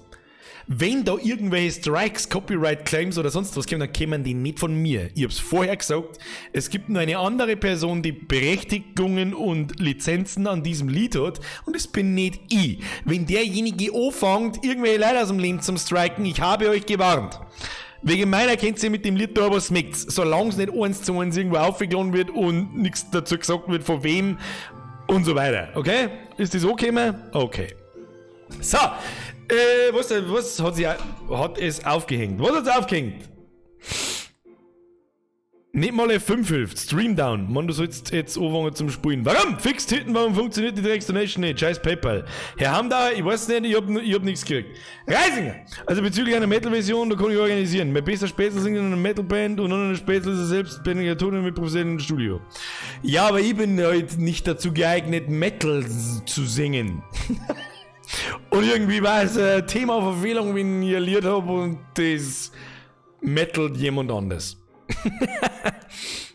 So, was ist jetzt da? Weiß ich nicht. Hängt der Stream? Ja. Ja, ich verstehe nicht. Verstehe die Frage nicht. Mein Gott, und diese scheiß behinderten Drecks Hurensohn Scheißbots. Langsam geht's auf den Sack mit einem Rotz. Was, jetzt haben wir ein Hörbuch ohne Bild. Warum denn ein Hörbuch ohne Bild? Haben wir kurz was vom Server gesehen. Ich bewege mich jetzt auf dem Server. Hoppala, bin ich runtergefallen. So, schau jetzt da mal in den Boden rein. Und ganz, Bürger, lass dich bitte nicht vor ein paar Stubenhocker rausbringen, du bist und bleibst der beste Mann am Platz. Ich bin auch Stubenhocker. Hey, nix gegen Stubenhocker. Der Bürger hast halt schon batzelt. Ich weiß nicht, was das heißen soll. Ja, ist grad King, bei mir geht alles. Geht's jetzt wieder? Haut's jetzt wieder hin? Der Bürger hat ein Landauer-Studio, der braucht er nicht wo hinfahren. Stimmt. Herr Sebo, ich hab dich nicht vergessen, aber ich werde alles da herin aufnehmen. Weil mir geht's ja darum, ja. Mir geht's ja darum, Kinder. Mir geht's ja darum, dass ich das selber rausfinde. Ja. Ich mag am Schluss sagen können, ich hab das gemacht. Ich hab das gemacht. Okay? Reisinger, möchte man heute viel. Glaub mir, du möchtest mich nicht irgendwie singen oder growlen oder sonst irgendwas hören. Aber jetzt sag ich, einfach mal 400 Leute weg. Ja, ganz toller YouTube. Wer reden da schon wieder miteinander? Max! Was Corona incoming? Weiß ich nicht, was das heißt. Max! What you wanna tell me? Also, ganz ehrlich, ich habe jetzt da nebenbei ein Ding auf, ein Mod-Schmerz, wenn es irgendwas Wichtiges seitens der Moderatoren und Dings gibt, schreibt es mir einen Mod-Schmerz ein. Wir werden jetzt Folgendes machen. Rujuk! Stop it! Was kostet so ein Single? Schon lange keine mehr gekauft. Nix. Willkommen im digitalen Zeitalter, mein Freund. Was kostet so ist den 10er da soll es die kosten. Damit was hast du davon? Merci dir. So, Freunde, spielen wir Runden Minecraft. Zeig euch, was ich gebaut habe. Ist es ein Deal? Zeig euch, was ich gebaut habe. Also, wie gesagt, ich habe letzten Freitag ein bisschen gespielt. Schaut jetzt da mal so einen Boden rein. Hab mir ein Baumheisel gebaut. Stopp, so ganz können wir es da noch nicht tun. Ich muss noch schnell die Beschreibung umändern. Ja, ich muss die Beschreibung umändern, das geht nicht, weil sonst kicken sie mich wieder von Twitch und was weiß ich, wenn man das nicht tut. So, Gaming, Minecraft. Speichern. Okay. Alle Änderungen gespeichert, machen wir F5. Die Hälfte der Leute hat es ausgewichst, ja, ganz tolle Sache. Da machen wir auch Minecraft. Fertig, schön. So, jetzt werden wir ein bisschen ruhiger.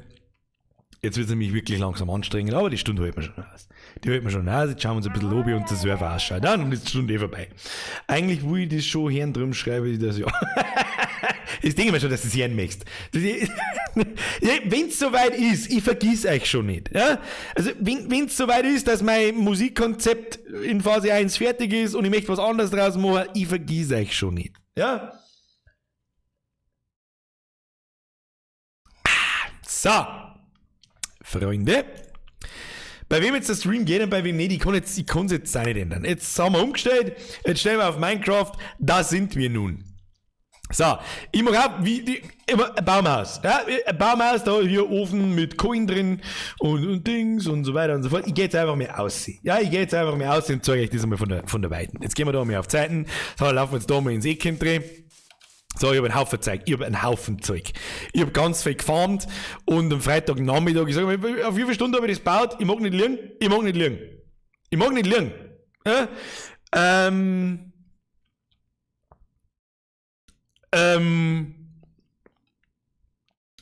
Weiß ich nicht, wie lange war ich da online? Nachmittag. 3, 4, 5 Stunden, irgend sowas. Wir bauen jetzt irgendeinen Schundi. Was ist da? Was tust du denn da wieder?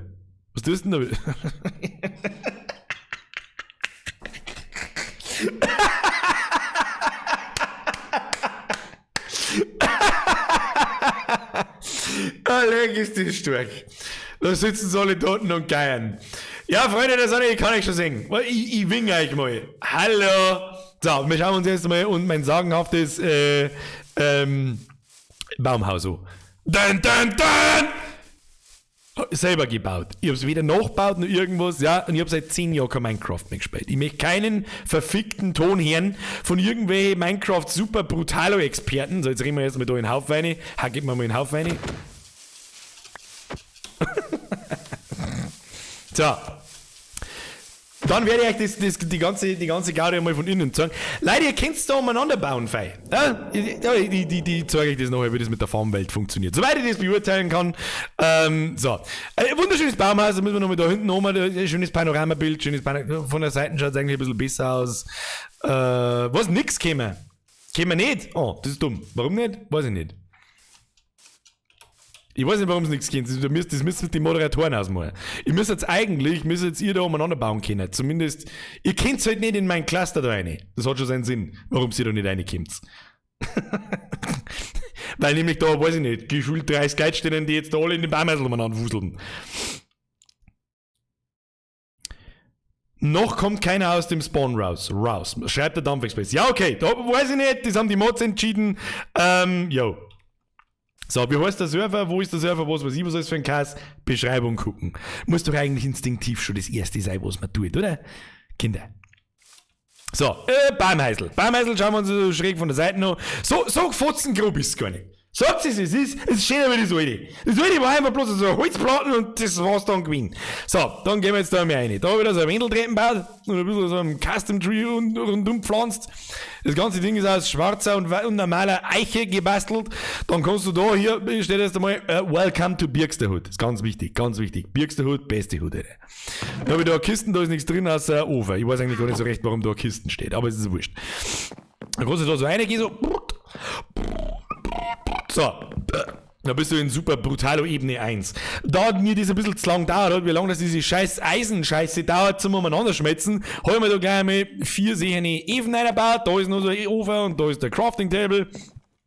Kann mir jemand sagen, was der Schmiedetable kann? Den habe ich mir einfach nur gebaut, weil ich gesagt habe, so, hör, Schmiedetable, kenne ich nicht, hat es vor 10 Jahren noch nicht gegeben. Hinbaut, kann nix. Muss ich denn da tun? Was brauche ich da? Weiß ich nicht. Weiß ich nicht. Nothing. Echt jetzt? Der kann nix? Michaela! Merci für dein Zwickel. Kann gar nix. Okay, ja gut. Gott sei Dank, dass ich meinen ins Birksterhut gestellt habe. Dann habe ich da noch so ein Sägeding, das habe ich auch nicht gekannt, das habe ich aber scheiße gefunden, das sage ich so Scheiß auseinander, ist ganz nett. Dann haben wir da unser Bett, können wir uns reinlegen, aber halt nur in der Nacht. Da Kiste Nummer 1 mit einem Haufen geformten Scheiß, wo ich halt so umeinander gefunden habe, wo die 15 Biere herkommen, das weiß ich nicht, aber es ist jetzt wurscht. Da haben wir Kisten heraus, da schöne Fensterscheiben haben wir uns brennt, nice, ein paar Fackeln, die wollte ich eigentlich durch Laternen austauschen. Habe ich aber auch schon gemacht, teilweise, nämlich da heraus, da kannst du dann rausgehen, so, oh, voll der super Balkon, gib dir den Balkon, Brudi, nice. Aber hängen ein paar so Dinge umeinander, ein paar so Laternen umeinander, da draußen, wenn man am Balkon sitzt, kann man den 50 Narisch. Wer ist denn der geile Nocker, die da hinten?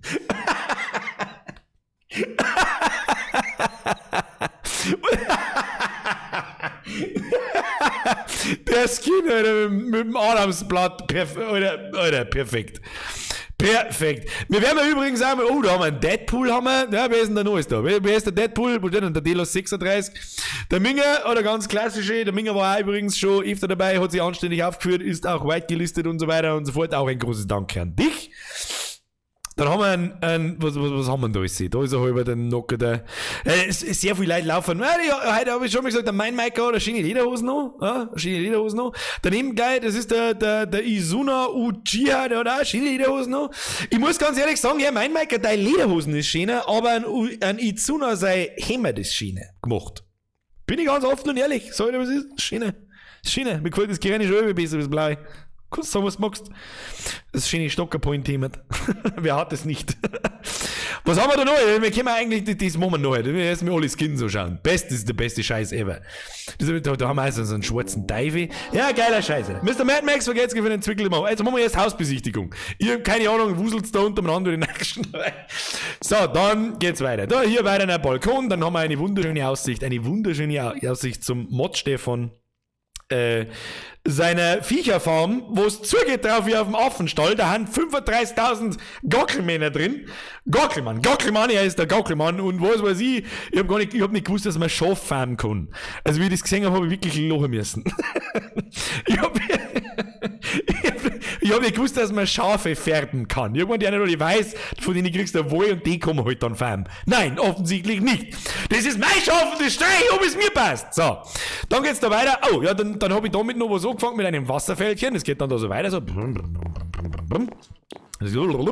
kannst, ich wollte mir eigentlich dann ein Boot bauen, dann kannst du ausbodeln. Das hat der Luke gemacht, der ist da mit, oder der Geigerl, ich weiß nicht mehr. Habe ich einen Geigerl eigentlich gehuldigt vorher? Press F for Respect für einen Geigerl. Der hat nämlich auch mitgeholfen. Und der hat mir meinen schönen Skin gemacht. Ja, der hat mich quasi da gemacht. Und dann kannst du da ausbodeln. Und der Plan ist, dass man mir, das zeige ich, wenn wir oben sind. So, dann geht's weiter. Dann geht's innen, gibt's da so eine kleine Stirn, ne, ja, direkte Stirn ist eigentlich mehr so ein Leute, da gehen wir da so auf, so. Und dann haben wir da, das Ding habe ich da nicht selber eingestellt. Ich sag's euch, was ist das? Das habe ich da nicht selbst reingestellt.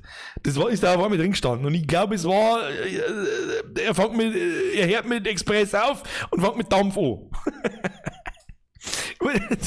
Weil da hat er mal teilige Bädersäste hingestellt. Da habe ich gedacht, weißt du was, dann ist die in die neue Richtung auch gleich gerinnt. Man kann sprinten, ich weiß. Ich mach bloß langsam. Leute, Geduld, Alter. Wir haben Zeit ohne Ende. Wir haben nur eine Dreiviertelstunde. Wir müssen uns die ganzen Vollgasnarischen, die wo da draußen umeinander hupfen, anschauen. Das dauert bis was ich war, Alter. So. Dann, du weißt, wenn ich in die Richtung schaue, dann ist mein ganzer Bildschirm voller Namen. Tolle Sache. So, dann hängen da natürlich ein paar Laternen umeinander, da kommt man wieder runter, da kommt man noch mehr außer zu so einem Rundgang. Bla, da gibt es natürlich nicht recht viel, lalu, da hängen ein paar Sachen runter, der fliegen Geiger fliegt da oben irgendwo umeinander. Dann geht's da auf, blub, und zwar in mein Nudes-Kammer. Da haben Nudes drin. Und wenn irgendjemand meint, muss da reinschauen, da ist gar nichts drin, Depp. Dann geht's weiter, wir kommen jetzt eigentlich gleich wieder da auf, da weiß ich selber nicht mehr. So, dann kannst du da aufgehen und dann geht's dann noch mehr weiter auf, so, Rundgang, bam, Bladel natürlich so gesetzt, dass man eigentlich nicht ausfallen kann. Ich weiß nicht, wie das da zustande kommt. Bau sofort da was hin. So, kann man nicht mehr ausfallen, Aua! Ja, haben wir jetzt soweit, dass wieder irgendein Scheiß passiert. Weiß nicht, ich da schlug euch. Was ist denn jetzt kaputt gegangen, Alter?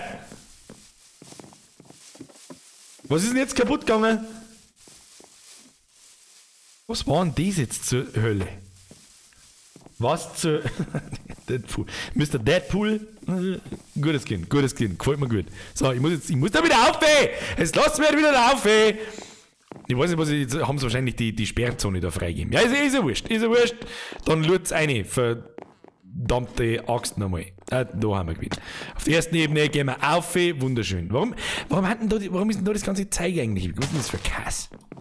Da kann man auch überall rausfallen, das ist nichts. So, und dann wollte ich nicht mehr weiterbauen. Weil dann seht ihr das gar nicht, wie ich das da mache. Dann glaubt es mir wieder keiner. So, dann haben wir da herum an der Spitze der Regenbogenmann. Oh, da müsst ihr Mehrweg auf. Einen wunderschönen guten Tag. Das ist sehr, sehr funky. Schaut ein bisschen LSD-mäßig aus. Ist ein bisschen, also keine Ahnung, wenn ich mir jetzt so hin für Tabletten schmeiße, dann strahlt es mir aus dem Leben, wenn ich die anschaue. Dann geht's da um, da wollte ich eigentlich, um ganz ehrlich sein, so eine Art Hängebrücke mimen. Ja. Ob das so hingehauen hat, weiß ich nicht. Das war, glaube ich, das Ding da war das letzte Stückel, was ich noch gebaut habe. Und dann haben wir da herum eine Plattform. Und jetzt ist so ein bisschen der Plan, ich weiß nicht so recht, was ich tun soll. Wir brauchen auf alle Fälle Viecher. Und die wollten wir im Baum aufbauen und das tun wir. Aber ich glaube, jetzt machen wir erstmal Skin-Vorschau. Freunde der Sonne, jetzt bin ich gespannt. Jetzt bin ich gespannt. Also mehrere gibt's auch nicht zum Singen, das war's. Mein Plan ist jetzt da so 4 so Ausleger zu machen und in einer Stelle werden wir einen Gockelhahn und ein Schweindel und ein Schafel und eine Kuh und was weiß ich. Und dann bauen wir einen Wurzel daneben und den ganzen Scheiß. Und dann rinnt da rundrum um das Baumhäusl, das immer her wird natürlich, rinnt da dann das Wasser sauber mit Wasserfall und so, und dann ist es ein riesengroßes Konstrukt. Das soll es mal wärmen, wenn es groß ist. Ob das jemals ist, schubst mich nicht an, weil sonst schlage ich dich mit dem Diamantschwert, du Penner. So. Ja. That's it, Kinder. That's it. Mehr habe ich nicht gemacht. Mehr wollte ich aber auch nicht machen, weil ich nicht riskieren wollte, dass wir das Spiel nicht gemeinsam von null erfahren. Ich weiß nicht, wie ich das jetzt anders sagen soll. Ich hab mich mit nichts beschäftigt und so weiter und so fort. Ich habe ein bisschen umeinander gefahren und das war's dann. So. Ich werde jetzt einmal ganz fest vorschlagen. Da geht's mir jetzt massiv zu. Okay? Treffen wir uns einmal draußen unten und dann schauen wir uns einmal die Skin, so wer überhaupt da ist und wer nicht. Das ist Phase 1. Okay? Phase 1. Da springen wir jetzt einfach mal eiskalt in die Glocke runter. Und im Landwirtschaftssimulator hat das so schön hingehauen. Bitte enttäuscht mich nicht. Leute, führt euch auf dem Server anständig auf. Fuckt euch nicht gegenseitig an. Der wird dann schon noch freigestellt, damit er jeder bauen kann, wo er will, außer in die Sperrzonen halt und in die geklemmten Sachen. So. Dieses scheiß Geräusch von diesem, was auch immer das für ein Viech ist, macht mich noch fertig. Freunde der Sonne, ich stelle mich jetzt auf das Podestal. Und ihr stellt euch, warte mal, wo stellt ihr euch hin? Da haben schöne Treppel. Schaut da direkt vor mir. Da bin ich jetzt gespannt, ob wir das hinkriegen. Ihr stellt euch jetzt da auf das Podestal und zwar in einer Reihe. Von links nach rechts. Ohne dass in meinem Gesicht da herin stehen bleibt. Und jeder, der in meinem Gesicht stehen bleibt, wenn ich bis 30 Zeit habe, in meinem Kopf, wird Band. Auf Lebenszeit. Oh, noch besser. Noch besser, Kinder. Ich liebe es, wenn Leute mitdenken. Ich sage jetzt einfach gar nichts. Ich erwarte, dass diese Community in der Lage ist, sie auf diesem Podest da oben zu platzieren. Macht es ruhig noch ein bisschen breiter. So. Jetzt, Mann, der muss da... Ja, geht doch, Geht doch wieder. Bambi Rock 93, weißt nicht, hörst du zu? So, also einer hat es noch nicht geschafft. Der Bambi Rock schafft es nicht. Nein, er schafft es nicht. Und ich weiß jetzt schon, wer gewonnen hat.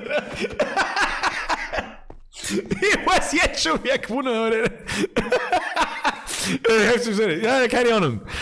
Gut. Wird nichts ausgeschmissen. Ist jetzt ausgeschmissen worden. Dann hilft es auch nicht. Ist jetzt wirklich ausgeschmissen worden. Ja, hilft nicht. Alle anderen haben es geschafft! Leute, ich sag's euch, wie es ist, da klatsche ich in die Hände. Die Scheiße und anschmeißen ist nicht schlimm. Oh mein Gott. So, Freunde, jetzt fangen wir an. Wer ist denn das da? Das wird sich hören, das ist ein Scheißerle. Der Scheißerle ist ein Bild, ich weiß nicht, wer er ist. Wer ist der Scheißerle? Wollte jetzt nämlich gerade anfangen. Du hast einen Corona-Skin, sage ich das richtig. Mit dem Mundschutz. Sehr schön. So, ich bitte jetzt einen nach dem anderen da oben und dann werden wir uns da ins Kino schauen. Und dann stimmen wir allesamt miteinander ab. Oben noch, jetzt pass auf, das machen wir jetzt ganz anders. Skin Competition. Das ist eine schöne Wochenaufgabe. Geile Scheiße. Skin Competition. Ich rufe jetzt einen nach dem anderen von euch auf. Ihr kommt oben, stellt euch vor mir hin und bleibt einfach stehen. Ich werde euch dann begutachten. Und dann werden wir leider Gottes irgendwie aussortieren müssen. Und zwar geht's ihr dann weckert, rechts vom Podest, nicht mehr aufs Podest oder links vom Podest. Okay? Das ist für mich die Endphase und beim nächsten Mal vielleicht. Okay? Da dürfen wir jetzt aber um Gottes Willen keiner irgendwie... Das ist so geil. Ich stehe da und es baut einfach von selber ein Catwalk. I fucking love this game. I fucking love that game and I fucking love that people. Nice. So, wir bauen jetzt da noch so einen Königsthron her. Baut man keinen Königsthron her. Ja, so sind's dann, gell? Ja. So. Also leider Gottes weiß ich halt wahrscheinlich schon weggekommen. Aber das heißt, wir werden alles im Detail anschauen und wir werden ein paar Anekdoten um Gottes Willen, bitte versteht es nicht falsch, wenn ich euch quasi auf die Bank schicke oder halt rausschicke, ich kann nicht, wie soll ich sagen, ich mag da keinen beleidigen damit, wahrscheinlich ein alles, wenn ich da so grob reinschaue, dann ist echt jeder Skin besser, wie alles, was ich jemals zusammengebracht hätte. Wo ich da schon wieder lachen muss, der ist auch, geile Idee. Geile Idee. Ja, der Nocker, die hat vielleicht noch gar nicht so 100% gelungen. Wird mir da gerade wirklich ein Thron baut. Ich meine, ja, schau her, ich habe alles im Leben erreicht, Alter. Ich habe alles im Leben erreicht. Ich brauche meinen Minecraft-Scheiß nicht mehr selber bauen. Nice. Ja. Nice one. So mache ich das. So, anfangen wird. Wo fangen wir an? Fangen wir von rechts unter. Das muss jetzt ein bisschen schnell gehen, weil ich kann mir vorstellen, das dauert 4 Stunden. Ne? Mr. Steven, darf ich Sie an die Beke titten? Währenddessen werde ich übrigens, bis das bei euch ankommt, werde ich wieder ein bisschen einzuzeln und rauchen. Ein bisschen schön gemütlich. So, wieso kannst du dein Brühen oben tun? Wieso kannst du dein... Das darf mich jetzt interessieren. Ach, haben das Kleidungsstücke oder ist das mit dem... Soweit bin ich noch nicht. Ja, wie gesagt, ich bin ganz ehrlich, ich bin ein Minecraft-Noob. Ich bin ein absoluter Minecraft-Noob. Deswegen kenne ich mich nicht hundertprozentig aus, wie diese Mechaniken funktionieren mit Kopfhörer und Brühen und so weiter und so fort. So, ich bin mir nicht so hundertprozentig sicher, wen du darstellst. Das kann der Gandalf, das kann aber der Gabba Gandalf sein. Und das ist genau der Grund, Herr Steven, so leid es mir tut, da ich nicht sofort erkenne, aber du hast da Unterhosen noch. Ich bin unentschlossen, ich sag das, was es ist. Ich bin unentschlossen. Es ist im Prinzip ein cooler Skin, kannst sagen, was du magst, aber wenn ich da so in die Hintern reinschaue, glaube ich, muss ich die leider Gottes ins Loch schicken. Es hilft nicht. Musst du beim nächsten Mal einen anderen Skin aussuchen. Es hilft einfach nicht, fangen wir gleich so. Kann nicht einfach besser. Ist nicht best gemeint, ist nicht...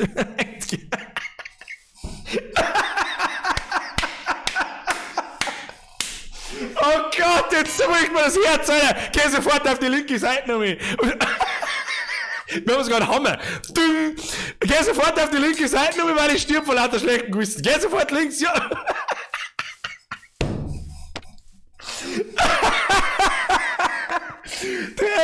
Der best game ever, beste Idee ever. So, der nächste, wer ist der nächste? Der BZNZ. BZNZ, darf ich Sie bitte an die Beke titten? Oder fangen wir in die erste Reihe an? Ich weiß es auch nicht. Also, Mods und Bilder sind übrigens ausgenommen. Ihr habt sowieso die coolste Uniform, die wir haben. Herr BZNZ, ja, da ist eine geile Idee drin. Das haben wir heute Nachmittag schon einmal gesehen. Ja, das ist eine gute Sache. Was mir übrigens an deinem Skin, dreh dich ruhig mal ein bisschen, was mir da wirklich gut gefällt ist, also erst einmal natürlich die Idee mit, wenn du nach oben schaust, dass unten dein Mund rauskommt, ist eine gute Sache. Ist eine lustige Idee, gefällt mir gut. Und was mir auch so gut gefällt, ist der andere, wie er mit seinem gesenkten Kopf wegläuft. Oh Gott, Alter. Und was mir auch ganz gut gefällt, ist, dass das nicht einfach nur plain ein blauer Pulli ist und eine schwarz-graue Hosen, sondern dass da so Verläufe drin sind und so. Dass das halt auf die Weiden, wenn ich da jetzt mal weiter weggehe, wenn ich jetzt ein bisschen weiter weggehe, dann schaut das richtig gut aus. Ja, eigentlich gar nicht Minecraft-typisch irgendwie. Und deswegen ab auf die linke Seite mit dir. Ab auf die linke Seite, mein Freund. Weiter geht's. So. Dann haben wir einen Lukix HD. Da kann ich von da schon sagen. Also, keine Ahnung, stell die irgendwo, wir brauchen irgendwo einen keine Ahnung, stell die zum Steven um. Der Lukix HD, da muss ich ganz ehrlich sagen, das ist. Also, was natürlich ultra geil war, ich unterstelle jetzt da kaum, dass er irgendwo die Skins herhat. Wahrscheinlich haben die meisten Leute Skins irgendwo her. Ich habe meinen eigenen auch nicht gemacht, weil ich mich noch gar nicht damit befasst habe. Aber da sieht man schon, da ist sehr viel Kreativität im Kopf drin. Sehr viel Kreativität. Da brauchen wir gar nicht lange miteinander diskutieren. Er hat seinen Kopf in einen Burger verwandelt, zeichnet sich sein Gesicht quasi auf seinen Brustkorb und dann schaut es aus, als da er den ganzen Tag einen Burger umeinander heben. Ultra geile Idee. Ab nach links. Selbstverständlich, oder? Selbstverständlich. Und liebe Balder und Mods, ihr könnt gleich am Anfang ein Treppchen für 5 Leute. Ein Treppchen, wir haben ja nicht bei die 3 coolsten Skins, sondern bei die 5 coolsten Skins, okay?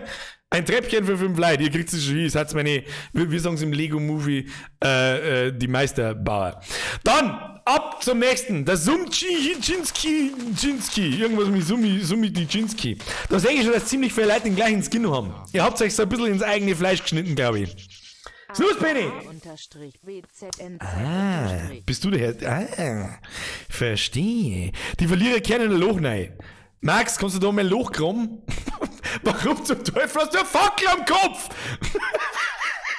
Und warum zum Teufel habe ich keine Fackel am Kopf? So, da muss ich jetzt aufpassen, was ich sag. Das Skin an und für sich ist eigentlich ganz cool. Die Skins haben mir vorher schon aufgefallen. Da können eigentlich gleich alle 3 runterkommen. Jetzt pass auf, wir hatten da die ähnlichen Skin so. Bracy Gaming, glaube ich, und der Zenkrecht. Kämen einmal mit dem Skin aber und der Dings ist, glaube ich, auch sehr ähnlich. Ich kann den Namen leider nicht lesen. Ich springe mal zu dir hin. Du hast doch auch, das ist doch auch dasselbe Fire und Ice Skin Dingsbums da. Ich kann deinen Namen nicht lesen, es tut mir leid, aber du kommst da auch mit. Aber irgendwie hat sie ja eine Person. Ich weiß es auch nicht. Weiß ich nicht, das ist ja AFK, was ist los mit dir? Was ist los mit dir? Hallo, saufst du? Ja, grüezi, fix geht doch. So. Hör jetzt mit euch. Also irgendwie habt ihr alle 3, 4 ziemlich ähnliche Skins so, und wenn ich das so richtig verstehe, dann soll das wahrscheinlich Fire und Eis bedeuten. Generell gefallen es mir ganz gut, aber ich weiß nicht, wo es her sind. Was macht das da? Also ihr dürft mal gerne in den Chat da reinschreiben, was das sagt. Ihr seid ihr wirklich Brüder? Habt ihr es gehört? Das ist übrigens irgendwann ist unsere Mission, dieses Viech, das da umeinander schreit, zum der Schlagen. Aber egal.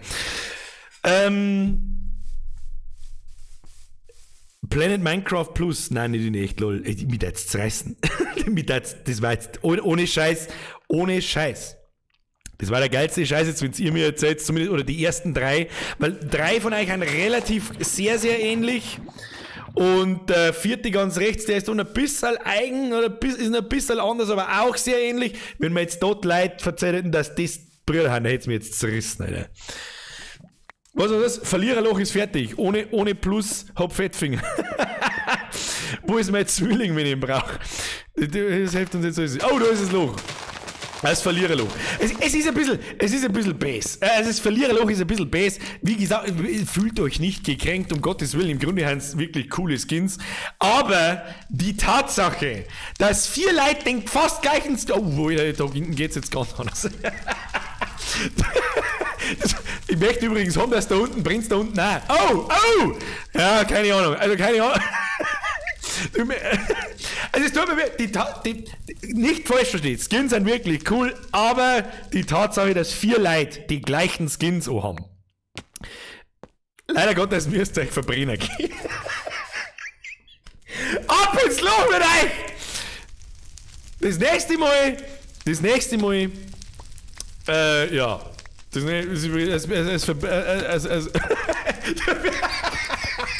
Ja, Dampfi trischt's mit der brennenden Zahnladen ins Loch ein. Ein ins Loch! Passt. So, weiter geht's. Wir pflücken da eigentlich aber noch. Nein, das ist der Geigel, der darf fliegen. So, dann gehen wir zum Sepp aus Minge. Sepp aus Minge, ab auf die Bühne. Währenddessen schaue ich da mal so kurz in den Haufen rein. Ich hab da noch irgendeine paar anderen dabei, ist mit Doppelskins, aber wahrscheinlich nicht. So, das wird jetzt schwierig. Das wird jetzt extrem schwierig. Weil man nämlich, es kann nur einen von euch 3 geben. Ich sag da hinten noch 2 mit derselben Lederhosen-Hemd-Kombo. Einen sogar mit fast der ganz gleichen. Mein Maker, Sepp aus Minge, Isuna. Alle 3 Vierer kommen. Alle 3 Vierer, und jetzt müssen wir uns irgendwie ausdenken. Wer da das schönste Ding hat. Ohne dass ich jetzt da irgendjemanden beleidige. Aber ganz ehrlich, mit meiner rabiaten Art, das ist auch nicht das erste Mal, dass das Herz ist. Das ist ja nicht best geworden, ja. Im Groben und Ganzen. Erst einmal, dass man wirklich in meinem Kanal, der nur aus Borisch besteht, von 50 Leuten, mal jetzt Bilder und Mods und me. Moment, mein Skin schaut übrigens so aus. Weil vorher jemand gefragt hat, das ist mein Skin. Einfach mit Lederhosen, Vollbier, Squad, T-Shirt, Headset. Passt. Was haben wir da? Game the Session. Vergesst für den Euro wieder. Vielen, vielen lieben Dank. An euch alle übrigens. So, das wird jetzt schwierig. Das wird jetzt bitch-ass schwierig. Aber fangen wir von links nach rechts an. Links, ganz klarer Vorteil. Du hast ein sehr cleans Face. Sag ich jetzt halt einfach einmal. Du hast das schönste Hemd von alle drei, muss ich auch dazu sagen. Das habe ich zum Sepp vorher, glaube ich, auch schon mal gesagt, das stimmt, weil da einfach so ein paar weiche Abstufungen drin sind. Die haben beim Sepp zum Beispiel gar nicht drin und beim Mainmaker nur leicht. Dann gehen wir noch eins weiter nach rechts. Der Sepp aus Minga hat die schönste Lederhosen an, wenn ich das so beurteilen kann. Moment, da schauen wir jetzt mal von hinten. Jetzt haben wir natürlich die Riesendrum-Schrift da drin, Grütze fix, Alter. Ja, er hat von hinten auch die schönste Lederhosen, kannst sagen, was magst du, wenn wir ein bisschen zurückgehen, dann schaut das schon gleich ein bisschen detaillierter aus. Dennoch aber hat auch der Izuna das schöne Hemd von hinten und auch die schönen Hosenträger von hinten. Und beim Mainmaker, das ist ganz furchtbar schwierig. Was beim Sepp aus Minge, es gibt einen Totalausfall an deinem Skin. Und zwar, was zur verfickten Hölle sind das für zwei pinke Punkte in die Haferlschuhe? Wo kommen die her? Welche Serveradresse ist die Spui mal LS19 wieder? Mr. Game Session, merci für den zugelassenen 20 Jahre und LS ist jetzt aus. Es gibt jetzt Minecraft Catwalks. Bis ans Ende unserer Tage. Weil es einfach der geilste Scheiß ist. Ich sag's euch ganz ehrlich, schwierig. Fucking schwierig.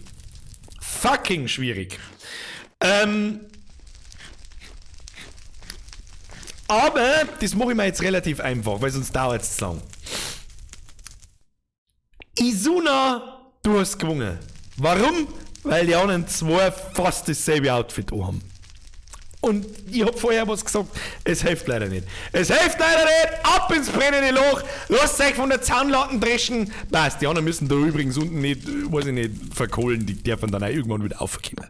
Obwohl, nein, bleibt unten im Loch. So, Izuna, du gehst um, passt. So, nächster. Das muss jetzt viel schneller gehen. Wir haben da nur 100 Leute um. Kommt da mal der Multix runter. Multix, runterkommen. Wir schicken jetzt 3 Leute runter und 2 ins Loch und 1 runter. Schlaubi, runter, Multix, runter, Schaleibur, runter. So, währenddessen dampfe ich mal kurz. Padre! Wann kommt denn der Tetris-Community-Server? Gibt's das? Ich weiß es nicht. Ja. Gleich mal an alle, die wo sie da hervorne aufstehen. Und seid ehrlich. So gut wie es, ich kann es halt auch nicht überprüfen, aber die Minecraft-Community kennen sie aus. Schwindligster! Bin endlich einmal wieder dabei, der Zehner ist für Scheiß auf Papier. Ja, dann nehme ich halt einfach den 10er her, wenn es pressiert, das hilft ja nicht. Merci dir, Alter. Stevie! Komm noch dazu kommen, wenn der Server voll ist, dann schaut es schlecht aus, Stevie. Aber merci dir. So, schreibt's mir mal in den Chat, alle die Vierer rufen, alle 3, die wo jetzt mal Vierer rufen. Schreibt's mir bitte in den Chat eine, ob ihr den Skin selber gemacht habt oder ob ihr ihn runtergeladen habt. Und seid ehrlich. Unsere Minecraft-Profis da erinnert, die wissen, ob er selber gemacht ist oder nicht.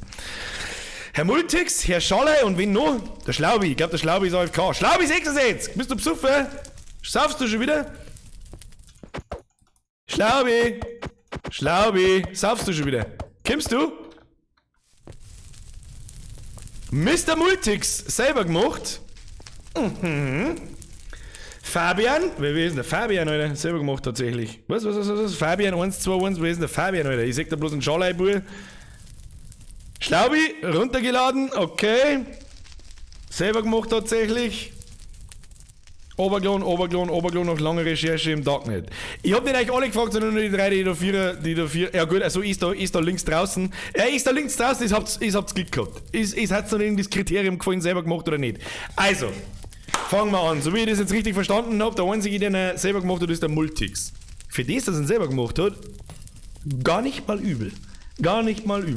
Auf den ersten Blick ist der, wie soll ich sagen, der hochwertigste ist der Schlaubi 66. Ja? Ohne das jetzt einmal ab- oder aufzuwerten, weil er runtergeladen ist. Ist egal. Ist egal. Was? Der Nightmare LP schreibt, der Multix ist runtergeladen. Herr Multix, werden Sie flunkern? Werden Sie flunkern? Ein Multix sein habe ich schon 4000 Mal gesehen. Ganz ehrlich, ich glaube, das ist ein scheiß Kriterium, ist, weil jeder seinen Skin overlädt, oder? Das tut doch jeder. Verwerft man das Kriterium, das ist ein Scheiß. Außerdem kann ich es nicht nachweisen, ob das wirklich Oberklon ist oder selber gemacht ist. Vielleicht ist der Oberklon ein bisschen geändert. Ja, das ist ja... Okay, verwerfen wir das Kriterium wieder. Ich meine, das ist das erste Mal, da werden wir noch ein paar Mal die Kriterien ändern. Jetzt trinke ich erst einmal. Moment. So. Wie es der Barnabas schon schreibt, nahezu jeder lohnt seine Skins, aber macht keinen Sinn. Hast du recht. Wie gesagt, Minecraft Noob hilft nicht. So, gehen wir von links nach rechts. Was natürlich immer ulkig ist, sind nackte Leute, immer ulkig. Und was mir ziemlich gut gefallen ist, die Unterbuchs mit roten Punkten. Was wahrscheinlich Herzl sein soll. Ja, ne, bringt mich zum Schmunzeln, finde ich ganz geil. Mr. Multix, der ist nicht Nacker. Ja, was heißt Nacker? Der halbe Nacker halt dann. Ganz Nacker ist sowieso verboten. Also, aber der BPX Mike schaut halt auch wieder größte Volldepp. Ist ja wurscht. Ja, kann man lassen. Kann man schon mal machen. Multix kann man, ja, haben wir vorher schon mal gesehen. Ich finde den Pulli ganz cool mit diesem Creeper-Face da hinten oben. Den finde ich eigentlich ganz nett. Und auch das Headset habe ich auch. Aber, ganz klare Sache, Mr. Schlaubi, deiner ist irgendwie der detaillierteste. Irgendwie ist deiner der detaillierteste und irgendwie macht mir deine Augen Angst. Schlaubi ab nach links, der knockerte, weiß ich nicht, mit seiner Gummihanten, ist aber eigentlich auch schon ganz geil. Mr. Gummihantenmann und Mr. Multix, leider Gottes hilft's nicht, ab ins Loch. Wir schauen eigentlich mittlerweile das Loch aus. Oder? Da hocken unten die Zipfen. Ja, guter Witz. Ja, ab ins Loch jetzt mit euch da. Ab ins Loch. Schalleibrüher Multix, ab ins Loch. So, die nächsten. Mr. Malen. Ja, jetzt haben wir schon soweit. Vorher aber der Malen war noch nicht da. Ist der Malen schon die ganze Zeit da? Mr. Malen, das tut mir wirklich leid für dich, aber du schaust fast genauso aus wie der Isuna. Und der einzige Unterschied ist, du hast eine Sonnenbrille auf und das ist jetzt einfach zu spät. Das hilft nicht, Mr. Malen, ich muss die leider Gottes ins Loch schicken. Das hilft nicht, tut mir leid, entweder habe ich dich übersehen oder du bist nachgejoint und wir haben schon so viel. Nein! Oh Gott, der bricht mir's Herz! Aber das hilft nicht, wir müssen anfangen. Das hilft nicht, Alter, das hilft nicht. Ab ins Loch, Alter. Jetzt, Alter. Okay.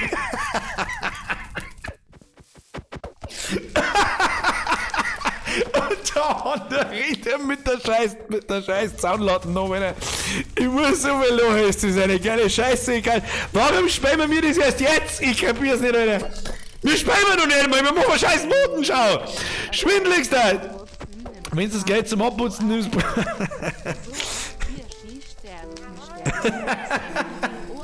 Mr. Schwindeligster, merci dir. Stop it now mit 10, Alter. Ja, ich durchdrehe. Herr Schneider, servus aus Ringsburg, merci für dein Training, Alter. Grüß aus Landau. Leider müssen wir weitermachen, sonst werden wir nicht fertig, wir spätestens 3/4. Ja, wird sowieso länger dauern.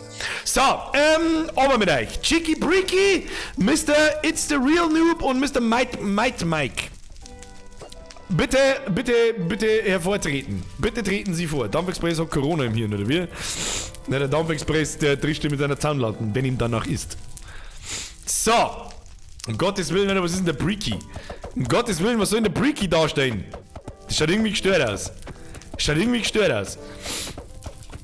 irgendwie gestört aus.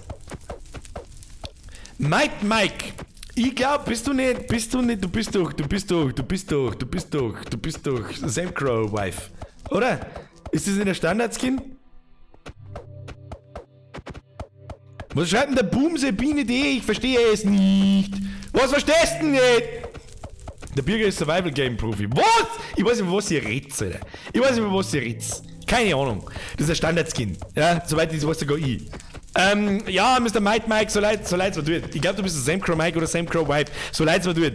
Bis zur nächsten Minecraft-Session befasst ihr Runden mit Skins. Ist ganz easy, ist wirklich nicht kompliziert. Der Dampfler und der Rest der Hälfte. Aber bis dahin, ab ins Loch. Ab ins Loch! Na, warte mal, ich kann ja mal... Warte, ich schenke da Blume. Ist das okay? Ist es okay? Und sofort gehen wir 3 Leute und prügeln.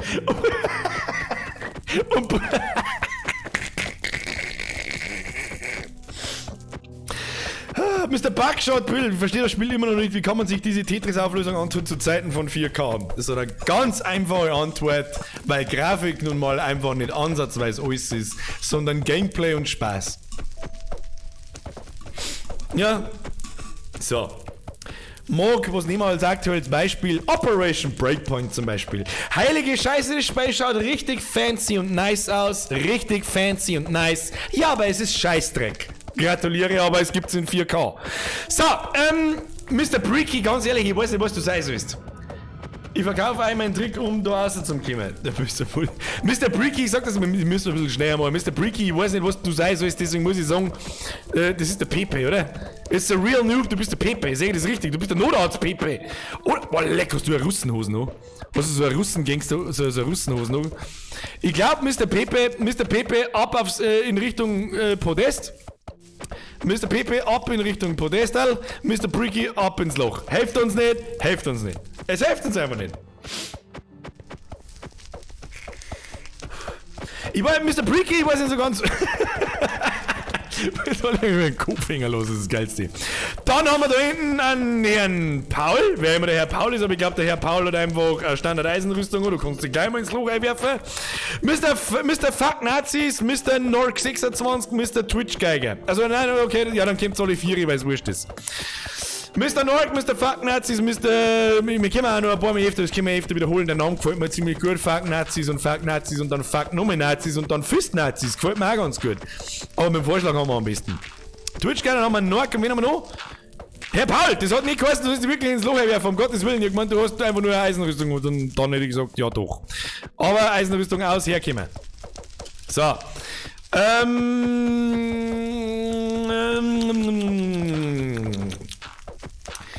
Also was in Gottes Namen soll der Fuck Nazis darstellen? Was bist denn du? Du bist doch auch irgend so ein Anime drum, oder? Bist du nicht irgend so ein Anime-Viech? Keine Ahnung. Mr. Fuck Nazis, schreib bitte in den Chat, was du bist. Ich kann sie mich leider nicht erkennen. Der Mr. Twitch Geiger ist, glaube ich, meine ich, schon für Mizi. Ist der Twitch Geiger TV gut schon für Mizi? Los, das schaut gut aus. Was schaut gut aus? Multi zurück ins Loch. Multi! Ein ins Loch! Das ist er schon wieder drin. Das heißt, aus Dragon Ball? Ja, scheint über mein Haupt. Ich hab Dragon Ball leider nie so hundertprozentig verfolgt, um ganz ehrlich zu sein. Deswegen kann ich kann es halt nicht wiedererkennen, weil ich es halt nicht kenne. Scharfe Mieze, du bist einfach bloß ein scharfe Mieze, oder?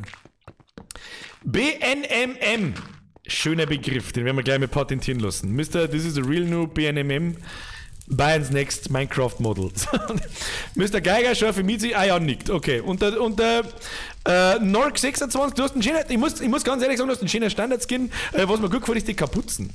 Die Kapuzen finde ich ganz cool. Aber, das machen wir ganz, ganz kurz und knapp vor der Hashtag-Tipp. Vielleicht kommt sie jetzt selber drauf, wer Zahnlatten auf den Dates kriegt und wer nach links geht und wer nach rechts geht. Was soll ich da machen wieder? Warte mal, wir müssen noch einen Popomann überprüfen. Ja, okay, der Popomann ist zu, aber es ist auch ein Kinderspiel. Das ist in Ordnung. Ja. Hashtag Tipp, Kinder. Alles andere kriegt auf den Dates. Oh, jetzt kommen Zombies. Zombies kommen, wir müssen wieder Helm holen, ich sehe nichts. Hört sie mir eigentlich? Nork, du und deine Mailboobs. Hashtag Hashtag Dip. So. Ja, die anderen selbstverständlich ins Loch. Ein ins Loch! Sonst komme ich auch noch mit der Zahnladen, das ist gleich Ruhe. So, aber kommen wir deren. Der Herr Paul war vorher da hinten, der Herr Citrus und der Zaloni. Herr Citrus, Herr Paul und der Zaloni. Bitte einmal vortreten, bitte, danke. Ja, Alter, was ist denn das? Wieso zum verfickten Scheißhölle hast du einen Krokodilkopf auf? So. Wen haben wir da? Wo hat der nicht Zaloni geheißen? Ich weiß nicht mehr. Da war's der Jalen. Der Jalen war's da oben. Die da oben meine ich. Es habt auch schon wieder so ähnliche Skin so. Die zwei da. Mehrweg auf für 110? Ja, obwohl nein. Herr Paul!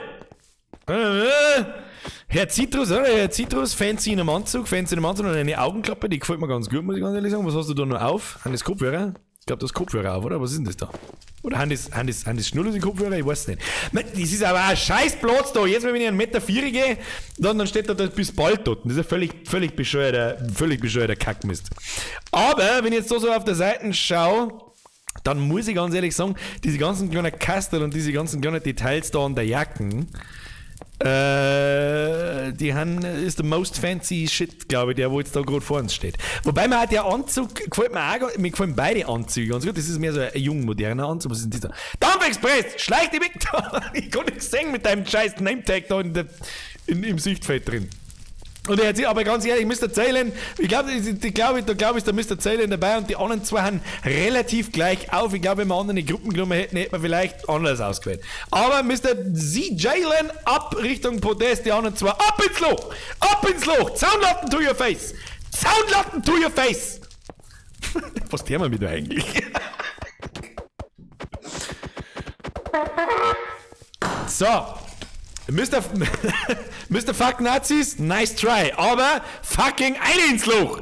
Eine ins Loch! Ins Loch hinein. Fuck Nazis, eine ins Loch. Ja, symbolisch gesprochen auch. Hoffentlich brennt's da drin, hoffentlich ist da auch Lava drin.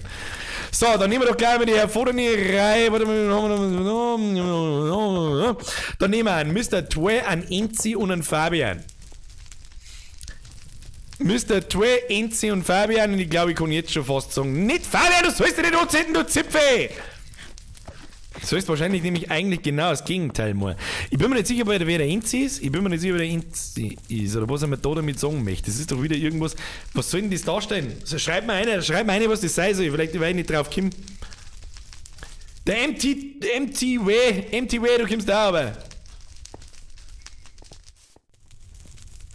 Was zur Hölle? Wir kommen nicht aus dem Loch. Bürger, merkst du irgendwas? Was? Malen 0712. Nein, ich merke überhaupt nichts. Was soll ich merken? Wo ist denn der Malen? Uns irgendwer, sonst irgendwas? Wo?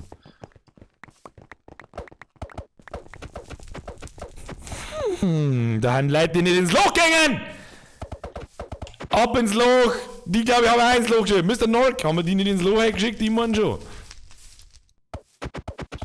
Ihr kehrt ins Loch. Ja, die Mods regeln das schon. Mods regelt einmal die Schmarrn da hinten, sonst brauchen wir da nur 3 Stunden. So, ich sag's euch ganz ehrlich. Da haben wir sofort fertig Fabian gewonnen. Oder der Tigersepp oder Mizi, da hab ich verloren. Alter. Das ist London! Das ist schon eine ins Loch. Aber der Rest eine ins Loch. Mr. MT2, Mr. NC ab ins Loch. Das muss alles schneller gehen. Das muss alles viel, viel schneller gehen. Mr. Minger TV, du hast fast denselben Skin wie ich. Eigentlich ist der beste Skin. Aber das zählt nicht, weil die eigenen Skins, dann heißt es wieder, oh, der Bürger bevorzugt seine eigenen Skins. Aber du kannst einmal vortreten. Treten Sie vor. Herr Minger, treten Sie vor. Wir schauen uns den einmal an. Was wir da übrigens auch machen werden, dieser Skin mit unserem wunderschönen Vollbier-Squad-T-Shirt und der Lederhosen, ich sag's euch, wie es ist, den stellen wir im Discord zur Verfügung. Konntest der Geigerl regeln, dass du so einen Standard-Skin mit einem Standard... Was tust denn du? Nein! Stop it! Ja gut, dass mein Inventar voll ist, ich kann es nicht nehmen. Ich kann es nicht nehmen. Merci dir. Aber ich lasse mich nicht einmal zahlen, aber es ist ein ziemlich cooler Skin. Sag ich, aber es ist. Und es ist ein Custom-Skin, der ist selber gemacht. Ja, von der Lederhosen bis alles, danke an den Flying Geigerl. Das Ding kann sich übrigens dann noch jeder holen. Vielleicht kann man das auch irgendwo auffüllen dann, Geigerl. Das überlegen wir uns im Laufe des Tages, Mann. Dennoch muss ich dir leider bitten, dass du bitte selber in Brand steckst. Da unten im Loch. Das war nicht schlecht. Aufstand im Loch. Aufstand im Loch! Was sind wir drunter die Zipfel? Drunter bleiben im Loch jetzt!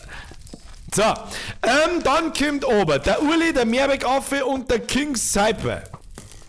Oder Cypher, King Cypher. Der Mehrweg-Affe ist ziemlich bunt, das habe ich ihm vorher schon gesagt. Mir gefällt das Skin eigentlich ziemlich cool. Ich finde ihn eigentlich ziemlich geil. Irgendwie hat er was. Die Farbübergänge und so weiter gefällt mir gut. Ja, ich lasse mich aber auch nicht mit Melonen zahlen, oder? Was ist denn der Uli? Uli, du bist einfach bloß schwarz. Was in Gottsnamen 30 bist du? Ich weiß nicht. Das soll ja mit Sicherheit irgendwas darstellen, aber ich erkenne es nicht. Deswegen muss ich jetzt rabiat vorgehen. Mr. Uli, bitte zünd die an. Das ist so, mir gefällt der Losch, das ist so zum Song so, geh ins Loch, spring ins Loch, zünd die an. Hashtag, das ist Landau. So, jetzt wird's aber massiv schwierig. Weiß ich aber, wird's massiv schwierig. Mehrwegaffe und Mr. Hyper. Ich weiß nicht, was der Hyper ist. Also ein Hyper sei, was ist denn das für Kass? Was ist da? Wirf mir nicht mit Sachen ab, du Huhn. Mir gefällt an Mr. Hyper sein Gesicht. Er schaut ein bisschen aus wie der Garfield. Weißt du, was das ist? Palutenskin. Ich weiß nicht, wer. Ja, doch, ich weiß, wer Paluten sind. Ich weiß bloß nicht, ich kenne nichts von den Paluten. Ich weiß nicht genau, wer es sind, aber ich hab's schon mal gehört, natürlich. Palutenskin.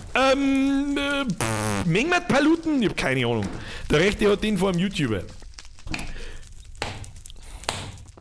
Ich weiß nicht, Mengmat Paluten, kann man sich die geben? Keine, ich weiß doch auch nicht, das ist mir auch scheißegal. Aber ich sage auch ganz ehrlich, mir gefällt auch der linke besser. Ja? Weil der Palutenskin ist relativ Standard, ja, die sind mit Sicherheit auch irgendwelche Insider, der Schal und die Jacken und die Hosen und so, aber da kann ich nichts anfangen damit. Das Gesicht finde ich ganz cool, wenn ich ja nicht um Gottes Willen nicht rausfinde, was das darstellen soll, aber das ist ja in Ordnung. Mr. Mehrwegaffe, ab in Richtung Protest, Mr. Hyper, zünd damit Paluten an. Zünde die Paluten an. So, wer kommt oben? Global Blast, Delos 36 und das wird schwierig am Schluss aussehen. Die Obermalhexe, runterkommen. Was tue ich noch? Aber, weil ganz ehrlich, von euch zwei hätte ich eigentlich mindestens einen von euch sehe ich schon am Podest, sage ich ganz ehrlich. Das Problem ist jetzt bloß, dass ich mich von irgendjemandem trennen muss. Ich finde eigentlich alle drei ganz geil. Was wir das ist mir heute Nachmittag auch schon aufgefallen, beim Global Blast haben wir so, das ist sehr detailliert, weißt du, wenn du weit weg gehst, da wenn du ganz Stückel, da wenn du ganz Stückel weit weg gehst, dann ist ein Global Blast, sein Ding hat sehr schöne Verläufe und man sieht das ziemlich gut und es schaut ziemlich schön gemacht halt einfach aus.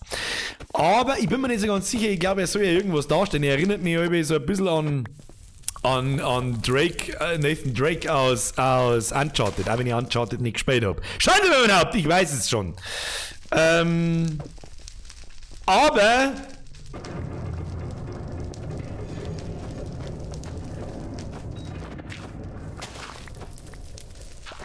da ich absoluter Deadpool-Fan bin und weiß, dass es nichts bringen darf, wenn man Deadpool ins Feuer schmeißt. Deadpool! Ab in Richtung Protest, der Rest muss sie leider anzünden gehen. Weil da müssen wir ein bisschen was dazu sagen. Obermal, um ehrlich zu sein, das Kind gefällt mir eigentlich ganz gut, aber du hast so ein bisschen die Arschkarten gezogen, weil der Deadpool mit dir auf dem Protest halt steht. Ansonsten finde ich das Kind ganz cool. Nicht traurig sein. Oh. Obermal, nein, nicht Obermal, Global Blast. Ab ins Loch, lass dich von der Zaunlatten da schlagen. So. Stehen dann jetzt da noch mal irgendwelche Zipfen, die wir nicht ausgehört haben? Nein, oh Gott, Alter, das wird vielleicht ziemlich schwierig. So, jetzt kommt oben. Malen, ab ins Loch, Malen. Du warst schon mal im Loch, Malen, ab ins Loch. So, Chris Ratte, Happy Kili und der Tom Black kommen. Los geht's. Es ist 5 vor 10, wir müssen uns schicken. Malen ab ins Loch, jetzt müssen wir rabiater vorgehen. Chris Ratte. Ja, detaillierter Shit. Happy Kili. Der Happy Kili hat eigentlich einen ziemlich coolen Skin. Aber ja, das Face ist gut gemacht. Kannst du sagen, was du magst. Das Gesicht ist gut gemacht, gefällt mir. Mr. Tom Black, das Gesicht gefällt mir. Aber der Rest ist ein bisschen wing. Da war mehr gegangen. Happy Kili, den finde ich eigentlich ziemlich. Der schaut ein bisschen aus wie der Justin Bieber. Das hätte man jetzt einmal besser nicht einfallen sollen. Happy Kili. Ich weiß auch nicht, aber der Gesicht erinnert mich an Justin Bieber. Mr. Chris Ratte, ganz klare Sache. Dein detaillierter Skin ist sehr detailliert.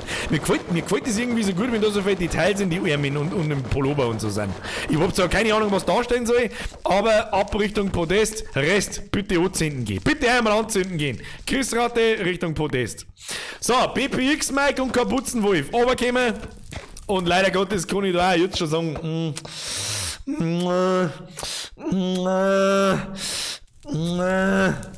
Mr. BPX Mike, Mr. Kapuzenwolf, Mr. Tom Black, anzünden, so ist die! Oh, warum hat denn jetzt, ist der Surfer jetzt hier? Nein!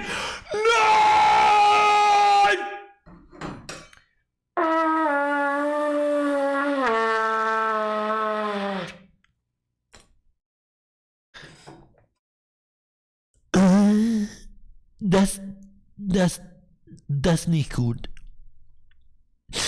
Was ist es? Ist es der 10 Restart? Haben wir mit dem 10 einen Restart? Das ist dumm.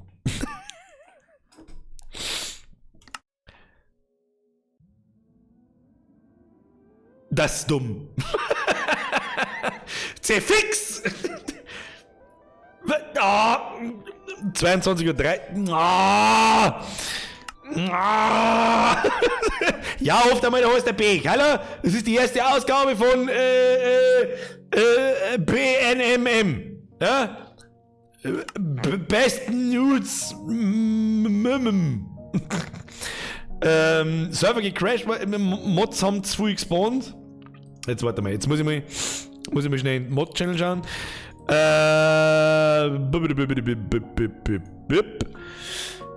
Wenn es wirklich ist, liebe Moderatoren, schreibt es mir einfach im Mod-Schmerz, was los ist. Und wenn es wirklich einfach ist, wahrscheinlich ist es einfach der Restart.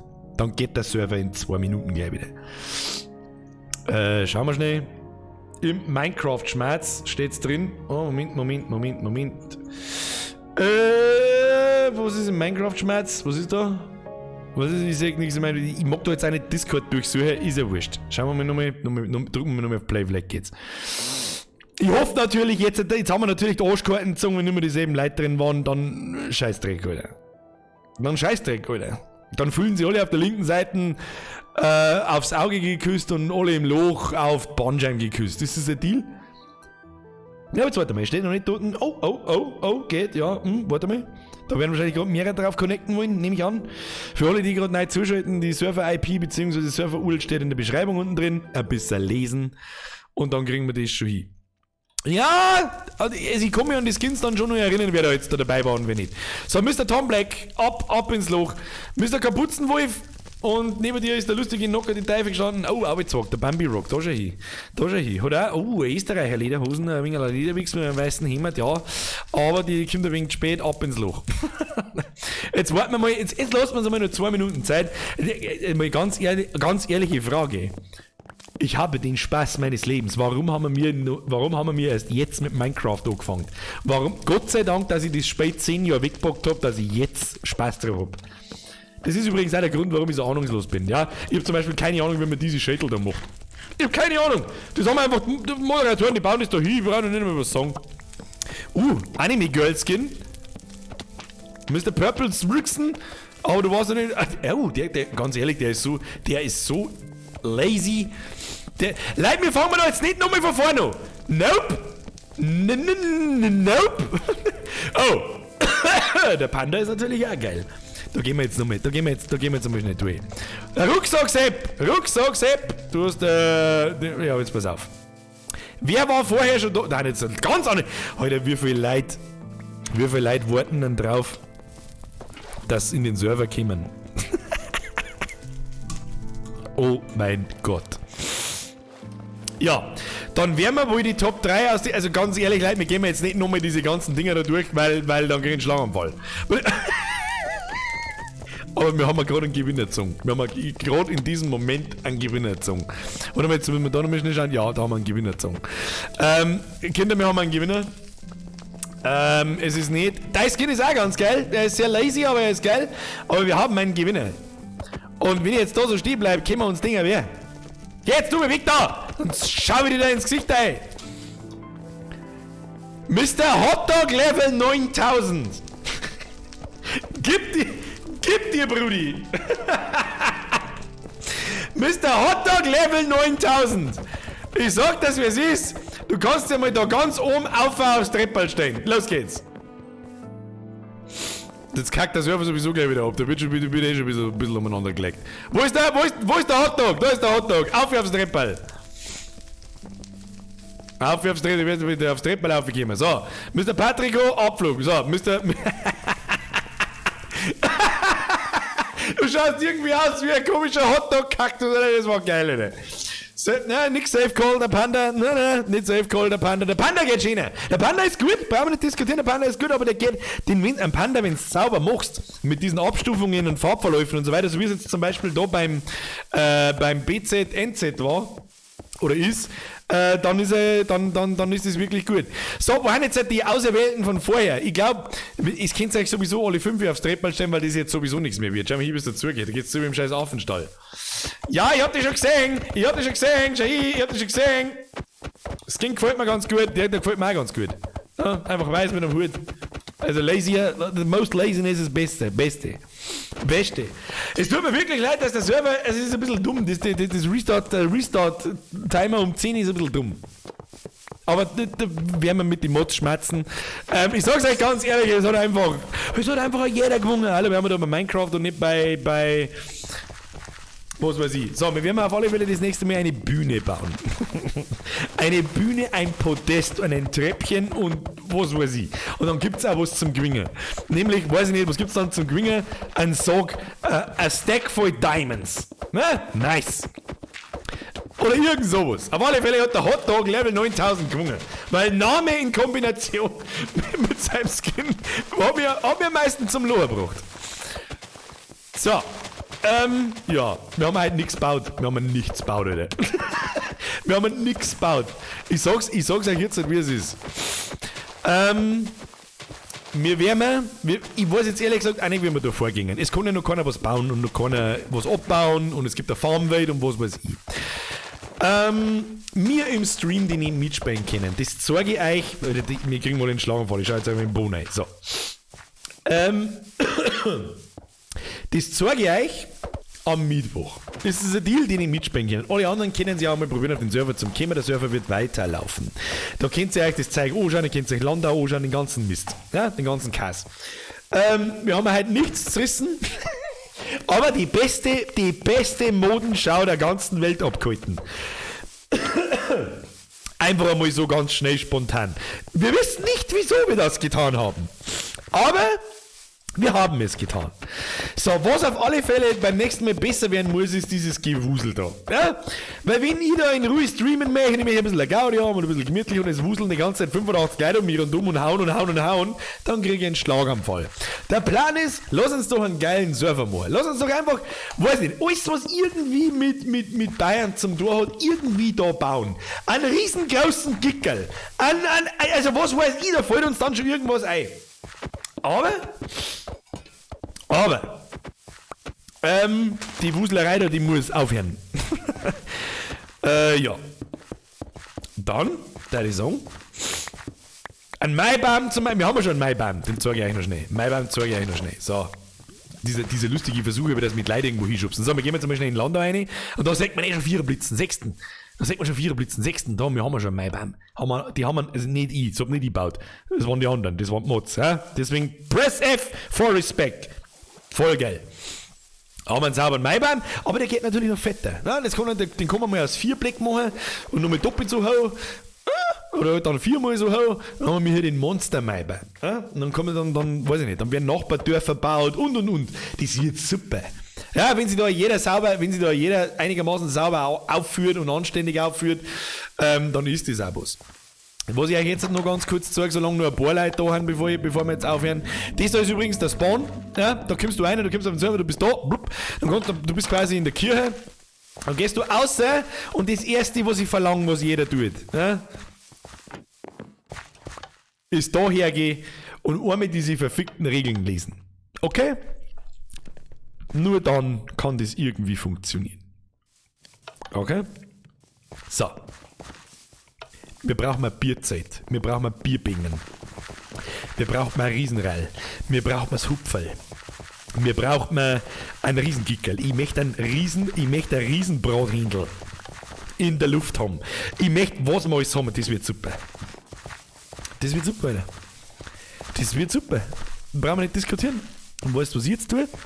Jetzt mache ich am Server einen Platz, log mich aus, kann einer mir rauf.